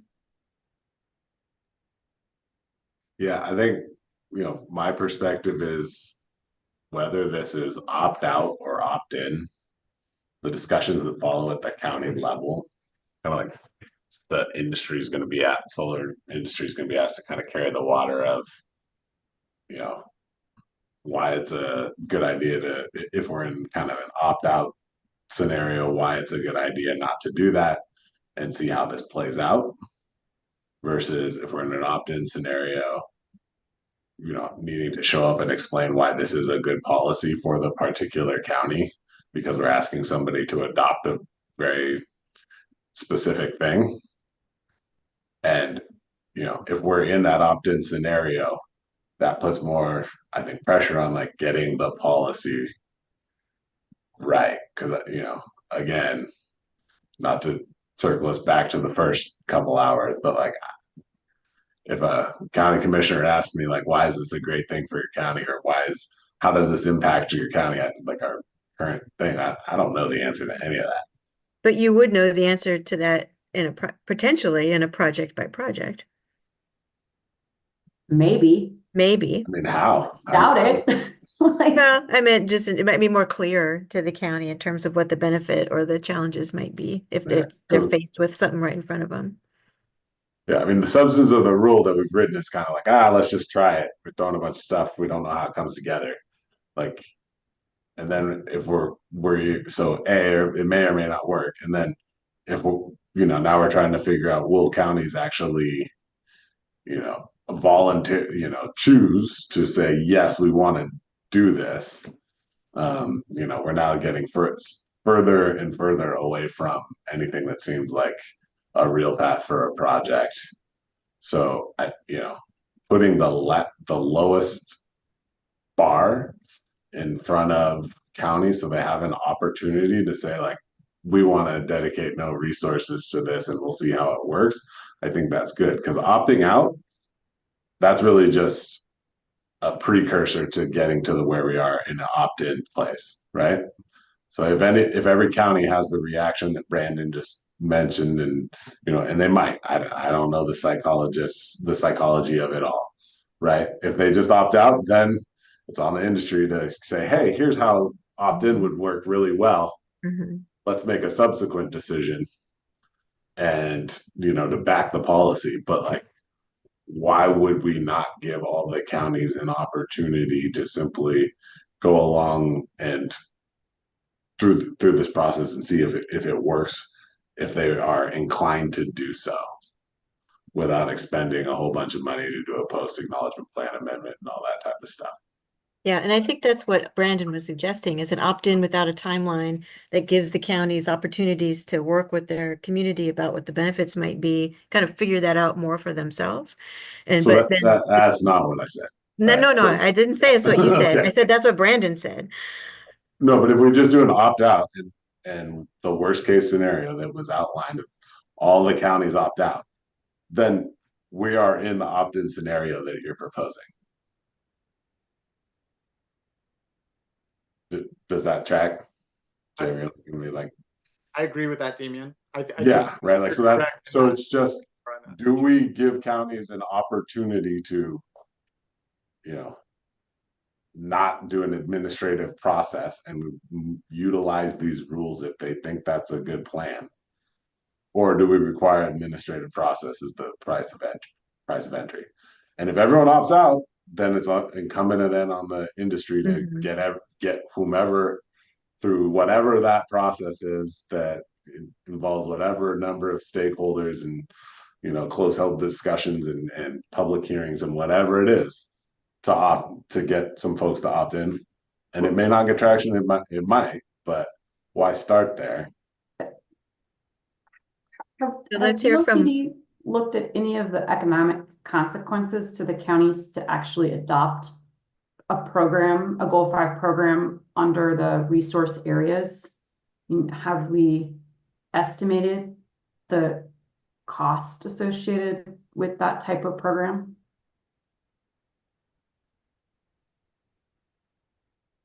I think that's a question for you, Gordon.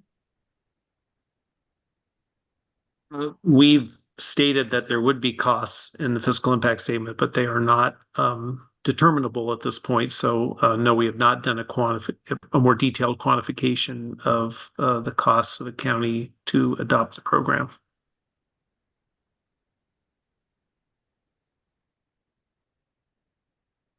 Mark, let's hear from you. As the lead commissioner for the Boardman to Hemingway project, the county's basically said, if we don't have something in it for us, if all the power is going to go to X or Y or Z or Google or somewhere else, we don't want it coming through the county. And it left a horrendously bad taste within the communities that the FSEC pushed it through anyway. So I would say that what Damien has pointed out and Brandon all are really valid points that the counties are going to look at it as what's in it for us. If we're building all of this, matter of fact, on the Boardman to Hemingway, Baker County was going to get $250,000 in taxes.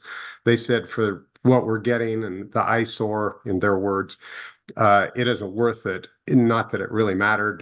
Matter of fact, it still was coming. So I think that it's going to have to be really sold by industry that the power is going to be there or something that's going to be of benefit to the county, or they're going to opt out because the majority of them really don't want it on the landscape for the few dollars that they'll get in taxes. And then also the decommissioning, that is a big discussion that, I mean, we spent weeks discussing what happens to the wind towers, probably even months.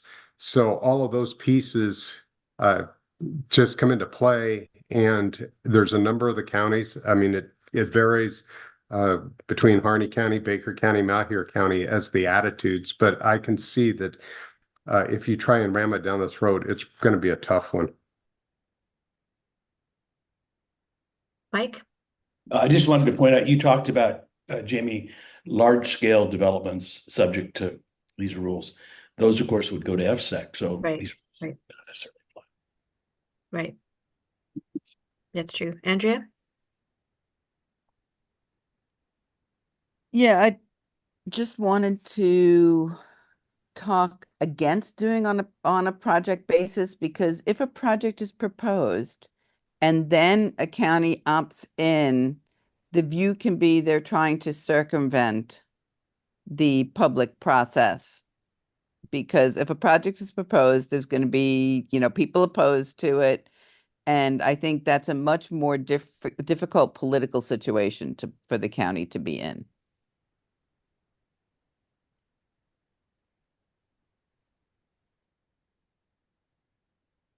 Mike Gang? Yeah, the concerns that Mark brought up about community opposition, I think in my mind, that was the whole purpose of linking community benefit to this, so that the counties have some incentive. They see that they're getting something out of the project, and there's a balance between the impacts to their community and real benefits. And I think when there is a provision for requiring community benefits, and microgrids was part of that, community solar was part of that. That's a potential option of an example of a community benefit.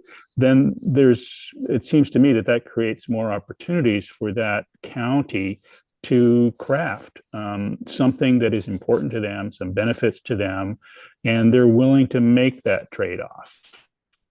To me, that's a way of facilitating that and allowing it to happen. So I'm reluctant to take the community benefits off the table on this, because I do think it's an important incentive creating aspect for the counties. Thanks, Mike. Max? Mike just kind of said what I was going to say, is that, I think the tone, the pitch to local government is, what is the benefit of this program? While these are already determined to be lower conflict sites, in my view, there's going to be very, very few sites, if any, that actually meet the no conflict bucket where you don't have to mitigate. So I think almost every site, every project that goes through this program is going to have a mitigation component. And then, the community benefits angle is applicable to every project, regardless of whether you're mitigating for wildlife or agriculture or whatever it is. So I think that's the tone of like, this should potentially reduce community kind of opposition, because we've avoided the stuff that creates conflict, and you're going to get all these extra benefits that wouldn't be required under a normal CUP process and a goal 3 exception. And I think that that shouldn't be a burden on the developers. That should be, you know, language and tone and messaging that DLCD provides to local governments when they're releasing and rolling out this program. So I would ask DLCD to undertake that goal. And the other thing I wanted to say is I very much appreciate what Andrea had to say, and that like I think we haven't spent time talking about this two-tiered approach where we have site-specific application and we have resource area application. And so are we talking about opting out of both of those? Right now, the rules have different acreage thresholds for each of those. Are, you know, I that's something I don't totally still understand the segregation. And I think the opt-in versus opt-out portion of this relates to what those thresholds are, you know, how easy it is, what the resources are to do that.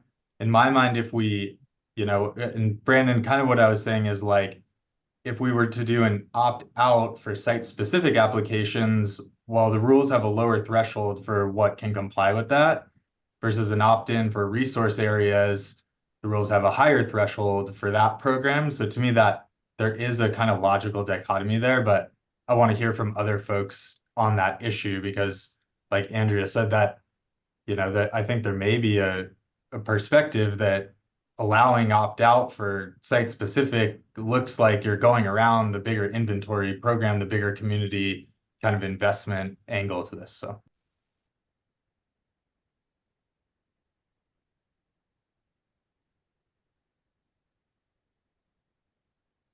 So Max just said he wanted to hear from some other folks. If I would appreciate it if there's someone that could articulate where we think we are on this. I've heard arguments on both sides and several different proposals. It seems like people are leaning toward the opt-in. You've heard from county folks that anything that smacks of something that's mandatory is a problem. You've heard from Brandon that timeframes, timelines can be an issue in terms of individual counties' capacity or ability, or just political will to address. I've heard you talk about it seems like you're leaning towards the opt-in. But and the last one I heard was an opt-in, an automatic opt-in with an option to opt out without a deadline. But I'm not exactly sure where we all are. So who would like to help me with that? Damien? Yeah, I think, the process question is, do we seek to create a consensus or do we just take a vote, document the position of the RAC and kind of move on? I mean, I think, Yeah. From my perspective, probably in a position, this issue seems like one where we're probably in that second posture. And then it's, do we vote now? Do we vote later? I think, it's tough with county decisions because they're the ones who, remember I talked about like different types of conflict. That second type of conflict where it's the people being angry, that just goes to the doorstep of all these elected officials at the county. Yeah. Right. And so in my mind, like, mechanics of this aside, it's like, when are we asking them to make a hard decision? Right. Because for some of these counties, it'll be a hard decision. There'll be people on both sides. They can't make everyone happy. Are we doing that up front when there's not even a project around to opt in? Like, we can't even say that there are specific benefits from a project.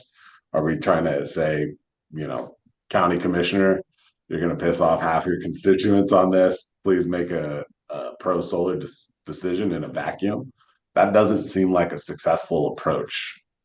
So that's my last pitch on, like, let's figure out a really low barrier, administratively not burdensome way for counties to opt out, so that we can hopefully get some projects in front of counties and be able to make an actual pitch of like, hey, this is how it will benefit you. But yeah, it's process wise, I think we vote on it. Yeah, I just want to make sure we're clear what we're voting on. I mean, Max put something in the chat. His proposal is opt in with no deadline for solar resource areas and opt out with a deadline for solar resource sites. Can you spell out, Max, what you mean by that? That you will be opted in with no deadline to opt out, or you will be opted out with no deadline to opt? I'll make sure. Yeah, so what, just based on what I'm hearing from all these different opinions, which are all valid, it seems like there's a concern about the politics and the burden of opting in, but also, the implementation of opting out. So I guess it's more of a question than a proposal, but would it make sense to look at solar resource sites, right? Site-specific proposals versus solar resource areas, county-wide inventories under this rule differently, and say for county-wide inventories, which are administratively burdensome, take a lot of resources, have a lot of constituent input, that's an opt-in. The county can do it whenever they want if they want to designate it for the whole county. Versus, to Elaine's point, the for the site-specific applications, the burden is going to be on the developer. The developer has to show up and say, I comply with all these rules. Here's the evidence. So, there's a different cost burden there. So for those ones, do we say that is where you can opt out of site-specific applications by, the effective date or 6 months thereafter? So just kind of looking at them differently, and then it kind of follows the logic of if the county undertakes this big administrative burden to do a solar resource area exercise throughout the whole county, then you get this higher threshold for what can qualify. Versus if you're just putting the burden on the developer to show up with all the evidence, it's a lower threshold. It's kind of the county will still get to have their process and public input to say, well, you didn't actually provide evidence that you met the mitigation requirements, that you've actually proven everything in the rule. So just a thought, maybe that's a way to move forward here where we separate sites from resource areas. Sites counties have to opt out of, it's easy. Resource areas, they have to opt in because it's hard. So just a thought. Yeah, no, and Max, thank you so much for explaining that. I saw some head noddings and thumbs ups around that. And so to Damien's point, if we could do a thumbs up, if people support what Max has just outlined just to gauge, is this a proposal that people like?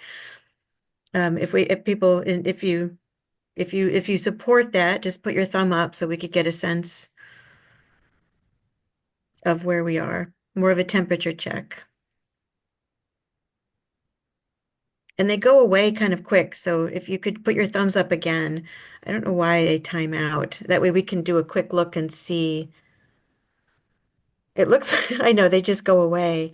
Use your real thumb. I know, yeah, just use your real thumb. That's a good idea. Thank you, Elaine. And everybody put your real thumb up if you support what Max outlined as a proposal for moving forward. And use your thumb, please. Okay, well, I mean, everybody who's on screen is voicing support for that, all voting members. Unless I'm missing out, is there somebody who is not supportive of this? Andrew, are you not supportive? Oh, you're supportive. Supportive. I'm supportive. Okay. Max, I think we have a winner. Bill, I didn't see, or Mike, do you have concerns? Oh, you were thumbs up. Bill, I didn't know if you put your thumb up because your camera's not on. Sorry, I missed it. Which one are we voting on? On Max's proposal. He put it in the chat. It's an opt-in with no deadline for solar resource areas and opt-out with a deadline for solar resource sites. You may just want to take roll call on the voting members. Because some people may want to abstain. I don't know, but that way we have it for the record. Yep. So, Ruby, can you put up the slide with the voting members? And we'll just do a roll call. Thank you for that, Elaine. There was another request in the chat to restate the proposal.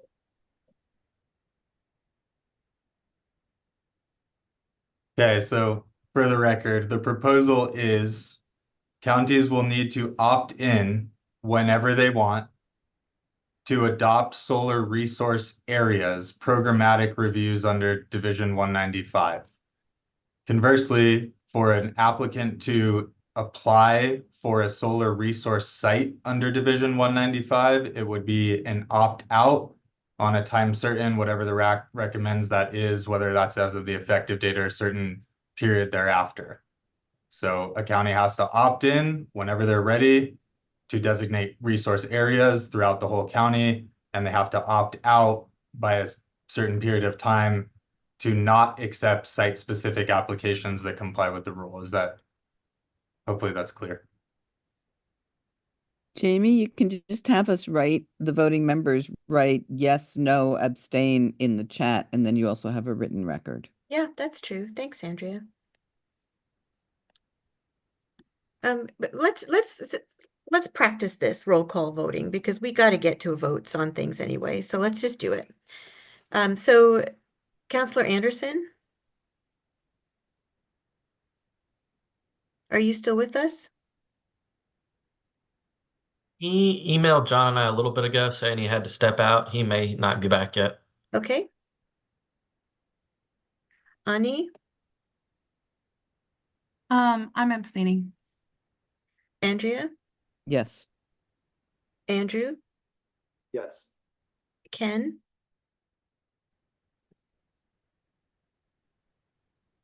Ken Yates? I'm not authorized to vote.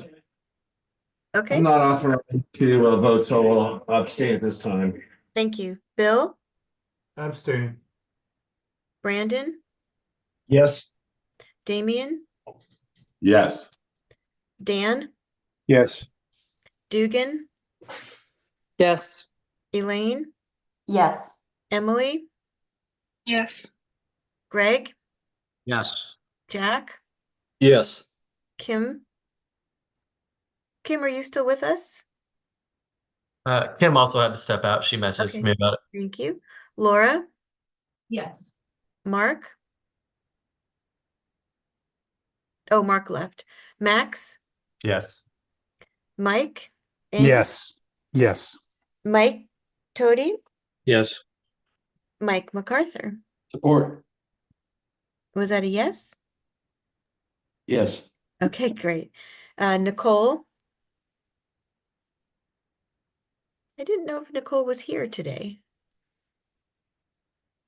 Did I miss anybody, voting members? All right, look at us. We made a decision. I know. Thank you, Mike Eng, for that applause. Whew. All right. So we have 15 minutes left. When I'm looking at, there's the one piece that we didn't talk about is the time frame. But so I just want to point that out. The time frame for opting out. It says opt out within a time period, but we didn't talk about what that time period was.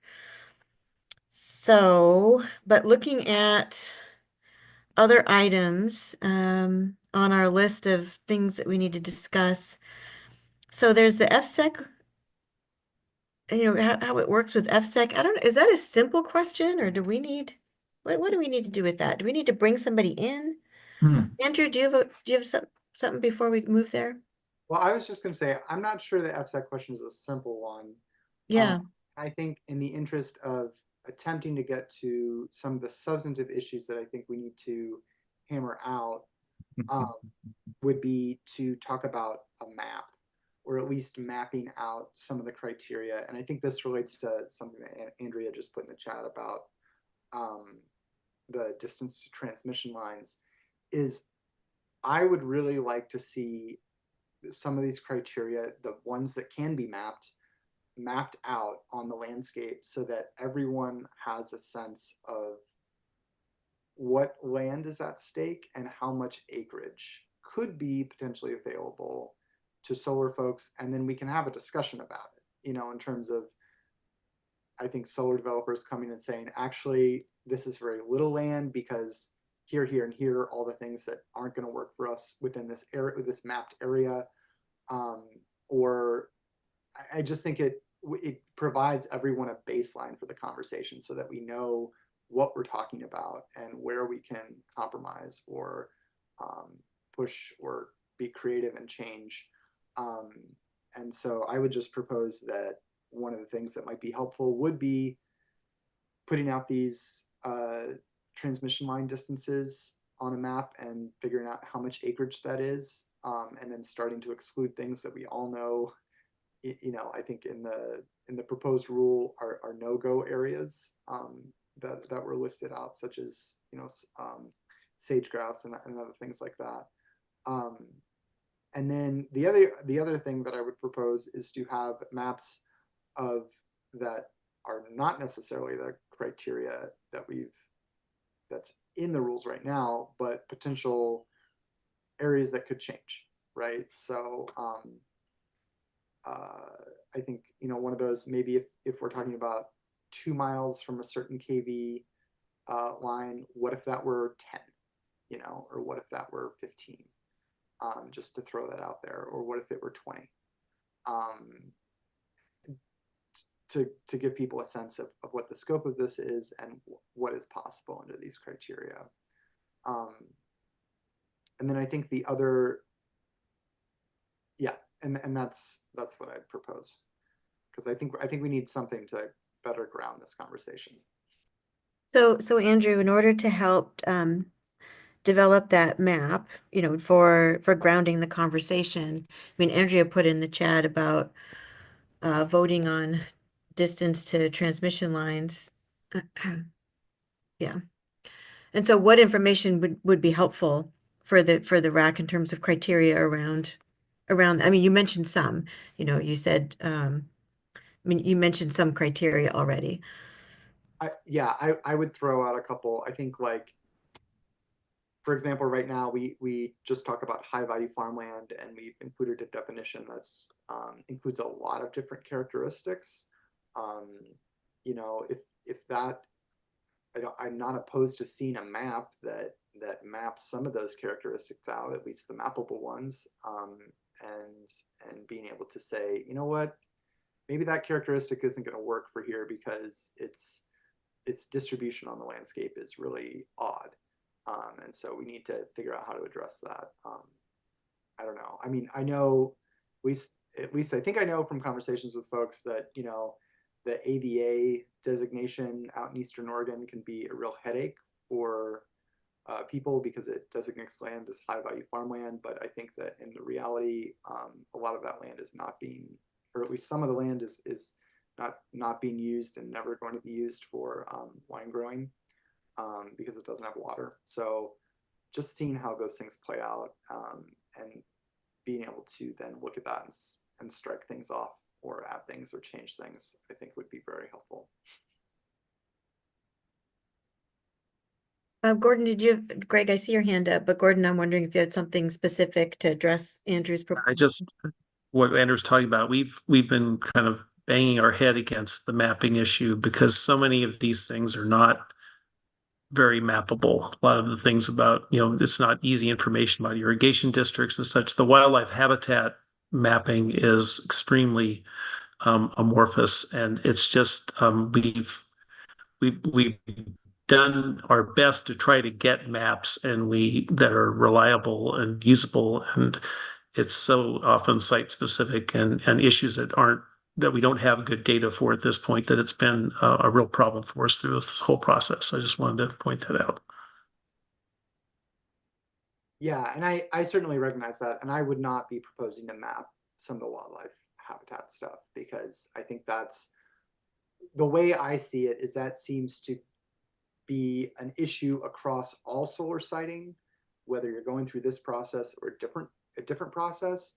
So like you're always going to have to do mapping. You're always going to have to do, I think, similar archaeological and cultural resources issues are always going to come up. So I think that being the threshold of like, well, that's not going to be in these maps because it's unmappable, but to at least map the things that we can, soil type, that kind of thing, and then we at least have a sense of how many acres we're putting out there, and then I just think it gives folks a good baseline to then whittle it down, and to see what we're actually getting. And did you include proximity to transmission in that list of criteria, Andrew? Yes, only, yeah, I did. And if it, I've heard a lot, it seemed to be that from what I heard early on, like very early on in these conversations, that developers were okay with that. And now I'm hearing more and more that they don't want a distance to transmission line.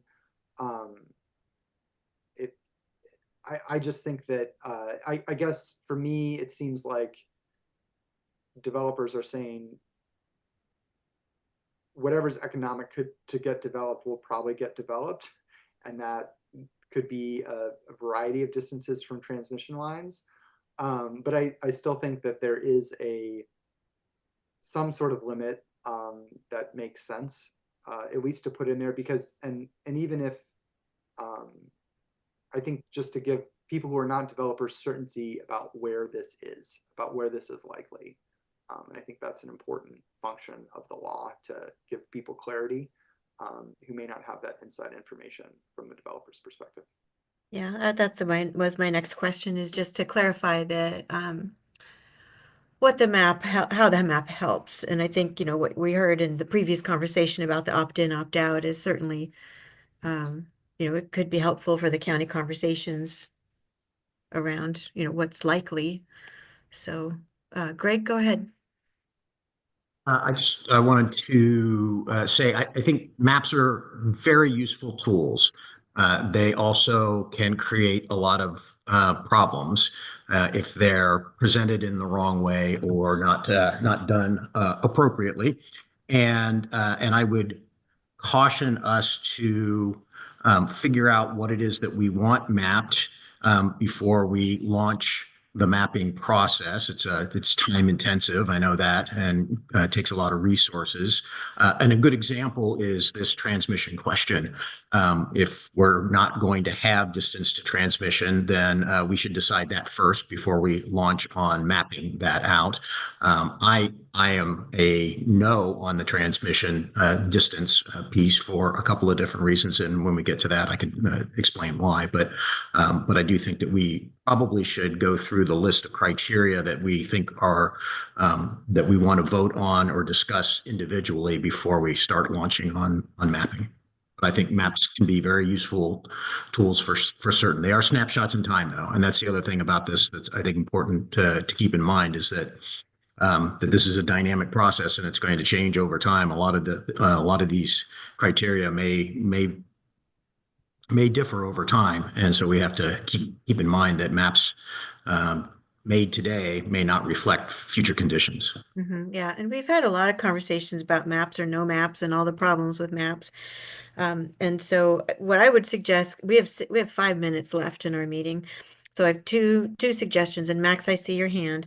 One is if people could put in the chat what they're thinking about in terms of what would be helpful criteria to include in a map, because DLCD, if they're going to try to produce something, they need to have that information. And then DLCD staff can take that and look, like with all of Gordon's caveats, about whether or not this is something that we can even produce. So I would say for purposes of the time we have remaining, put those criteria in the chat. The second is Jack made a process suggestion about an hour ago that there's a number of technical changes, refinements, just within the draft language, that a small group of the RAC seems more knowledgeable about than others. And that we might want to consider having a small group work through those and bring a recommendation back at the next meeting on sort of the technical language side of things. Jack, I just saw you come off mute. No, that's a good summary. Okay, I just wanted, so I put that to you as a way for us to get some things done in between the meeting. So I think about Max and Elaine and Damien and maybe Mark Hudson. There's a small group of folks, it seems like, that have I don't know who those people are, so you'd have to figure that out. So I want you to consider both of those things. Max, I see your hand up. Let me go to you. Thanks. I was just going to say, in terms of mapping, I think I hear both sides and appreciate what Greg and Andrew said. I think the place to start is map what's in 7A and C. What is the area where no mitigation is required? Have we picked any? I think that's a good baseline. And then, the other stuff is harder to map under the areas with mitigation, but like C has sage grouse, we can map that. Priority wildlife connectivity areas, that can be mapped. Soils can be mapped. Distance of transmission lines, capacity factor, slope. Those are all things that can be mapped. So if the department is working on this, I'd recommend focusing on those areas where, it's significant outright. That was my only thought. Yeah, thanks for that. Gordon, just to manage expectations, is this something that can happen between now and our next meeting? I will need to discuss that with our team. We're having a meeting this afternoon, and then also with our mapping people. It's possible, yes, but I'll have to get back to you as soon as possible with an answer on that. Okay, thanks for that. Bill? Yeah, I just want to point out, I think it's going to be really hard to map where there's going to be no, where there's no mitigation required, because you're almost trying to map a negative there.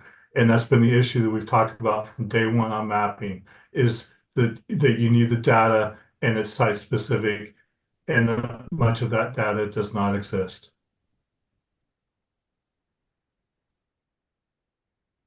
Okay. Thanks for that, Bill. I think we've got, the people are listing out criteria. I think Mac's suggestion is a good one in terms of a base to start. Gordon's going to follow up to see that this can even happen. And I will say that when we went through the roll call in the beginning of the meeting, there were that many people have said, we need a map, we need a map. So it seems like this is something we need to put to rest. So in our last minute, Jack put in the chat his support for a small committee to work through some specific concerns.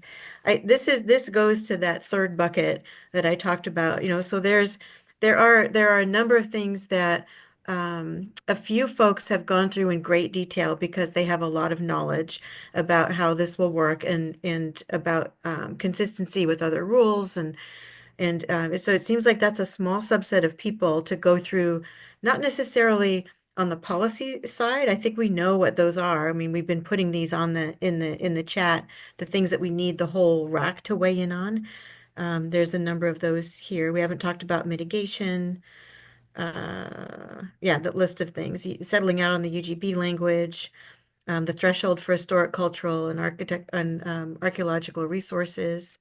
So there are a few other things that I don't think we were asking this group to weigh in on. But in terms of cleanup and making sure we have a good draft that reflects all of the language that the RAC has been talking about, what do people think about having a small group do that, come up with the most recent draft? Elaine, we would want you to be there. What do people think about that suggestion as a in-between group? Mike likes that. Jack likes that. Dan likes that. Mike McCarthy, Damien likes that. Emily, Bill, all like it. Max, yeah. So, I mean, the group, that's a good suggestion, Max. So I'm thinking it would be Elaine and Max and Damien and Andrew. I was kind of thinking about Mark Hudson, but he's not here, so I don't want to volunteer him, but it seems like that would be a good. Who am I missing? Mark, if we can get him. Yeah. Does that sound like a good group? Would suggest that you try to make sure that Commissioner Williams is there, so you have that county perspective, so that you're not driving along in something that won't be able to be sold to the counties. Mm-hmm. Okay. Do we have a Along good those, Oh, go along the ahead. same lines, should Brandon be on then? Because he's been here all day. And I realize he's a planner rather than a commissioner, but still that county viewpoint. Yeah.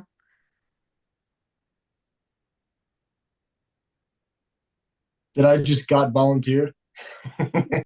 Well, Commissioner Williams isn't here. And so if we reach out to him and say, we need this small group to work through kind of, draft cleanup, and he's not available, then Brandon, I think it would be really great if you could help. Oh, sure. I'll be a substitute. Absolutely. I just have a question in the chat about the list of issues to be addressed, which is a good question. My understanding is those are not, I don't remember any big ones related to wildlife habitat and mitigation. In which case I'm fine letting the group come back. But if there are issues that touch on areas where there's not representation in that small group, it'd be good to, loop in either additional RAC members or tax, where there's something that gets to an issue like wildlife, where I don't think there's a conservation person in that group yet. Yeah. No, I would agree with that, Laura. And I mentioned that earlier when Jack brought up the suggestion that, whatever this small group is, that it's more of a technical cleanup. We've identified a number of issues that the whole RAC needs to weigh in on. And I think that small group, they've been listening to the conversation. They understand. I think the advice is to not get out over their skis. Greg? Yeah, that's exactly what I was going to say. I think the charge to the group should be that the focus is on technical cleanup, where we have cross references that don't make any sense or, things like that. That the group has to unanimously agree on the changes, and then they have to also agree that they are, non-controversial or non-substantive to be able to make them. Otherwise, it needs to come back to the RAC. They're going to have to present it anyway, but let's keep it a pretty narrow technical review. Yeah, I appreciate that, Greg. With the objective being to get to a cleaned up draft that clearly, that clearly highlights the areas that we still need to discuss. So but without going there.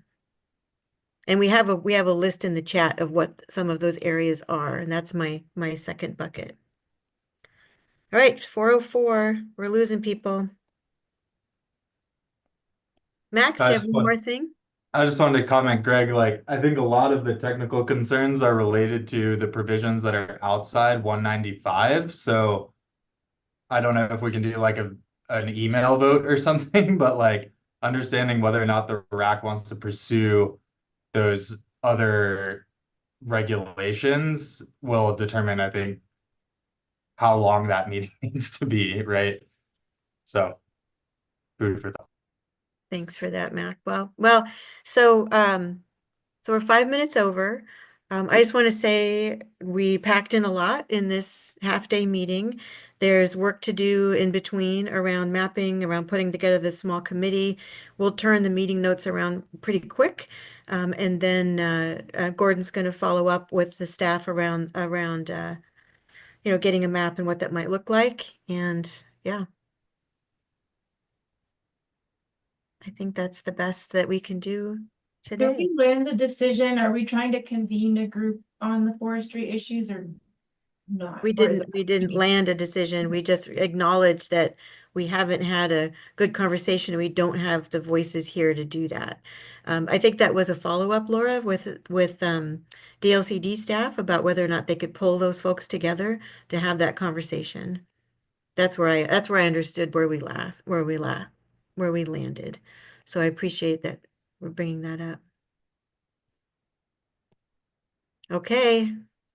I think we did what we could do. Thanks, everybody. Thank you.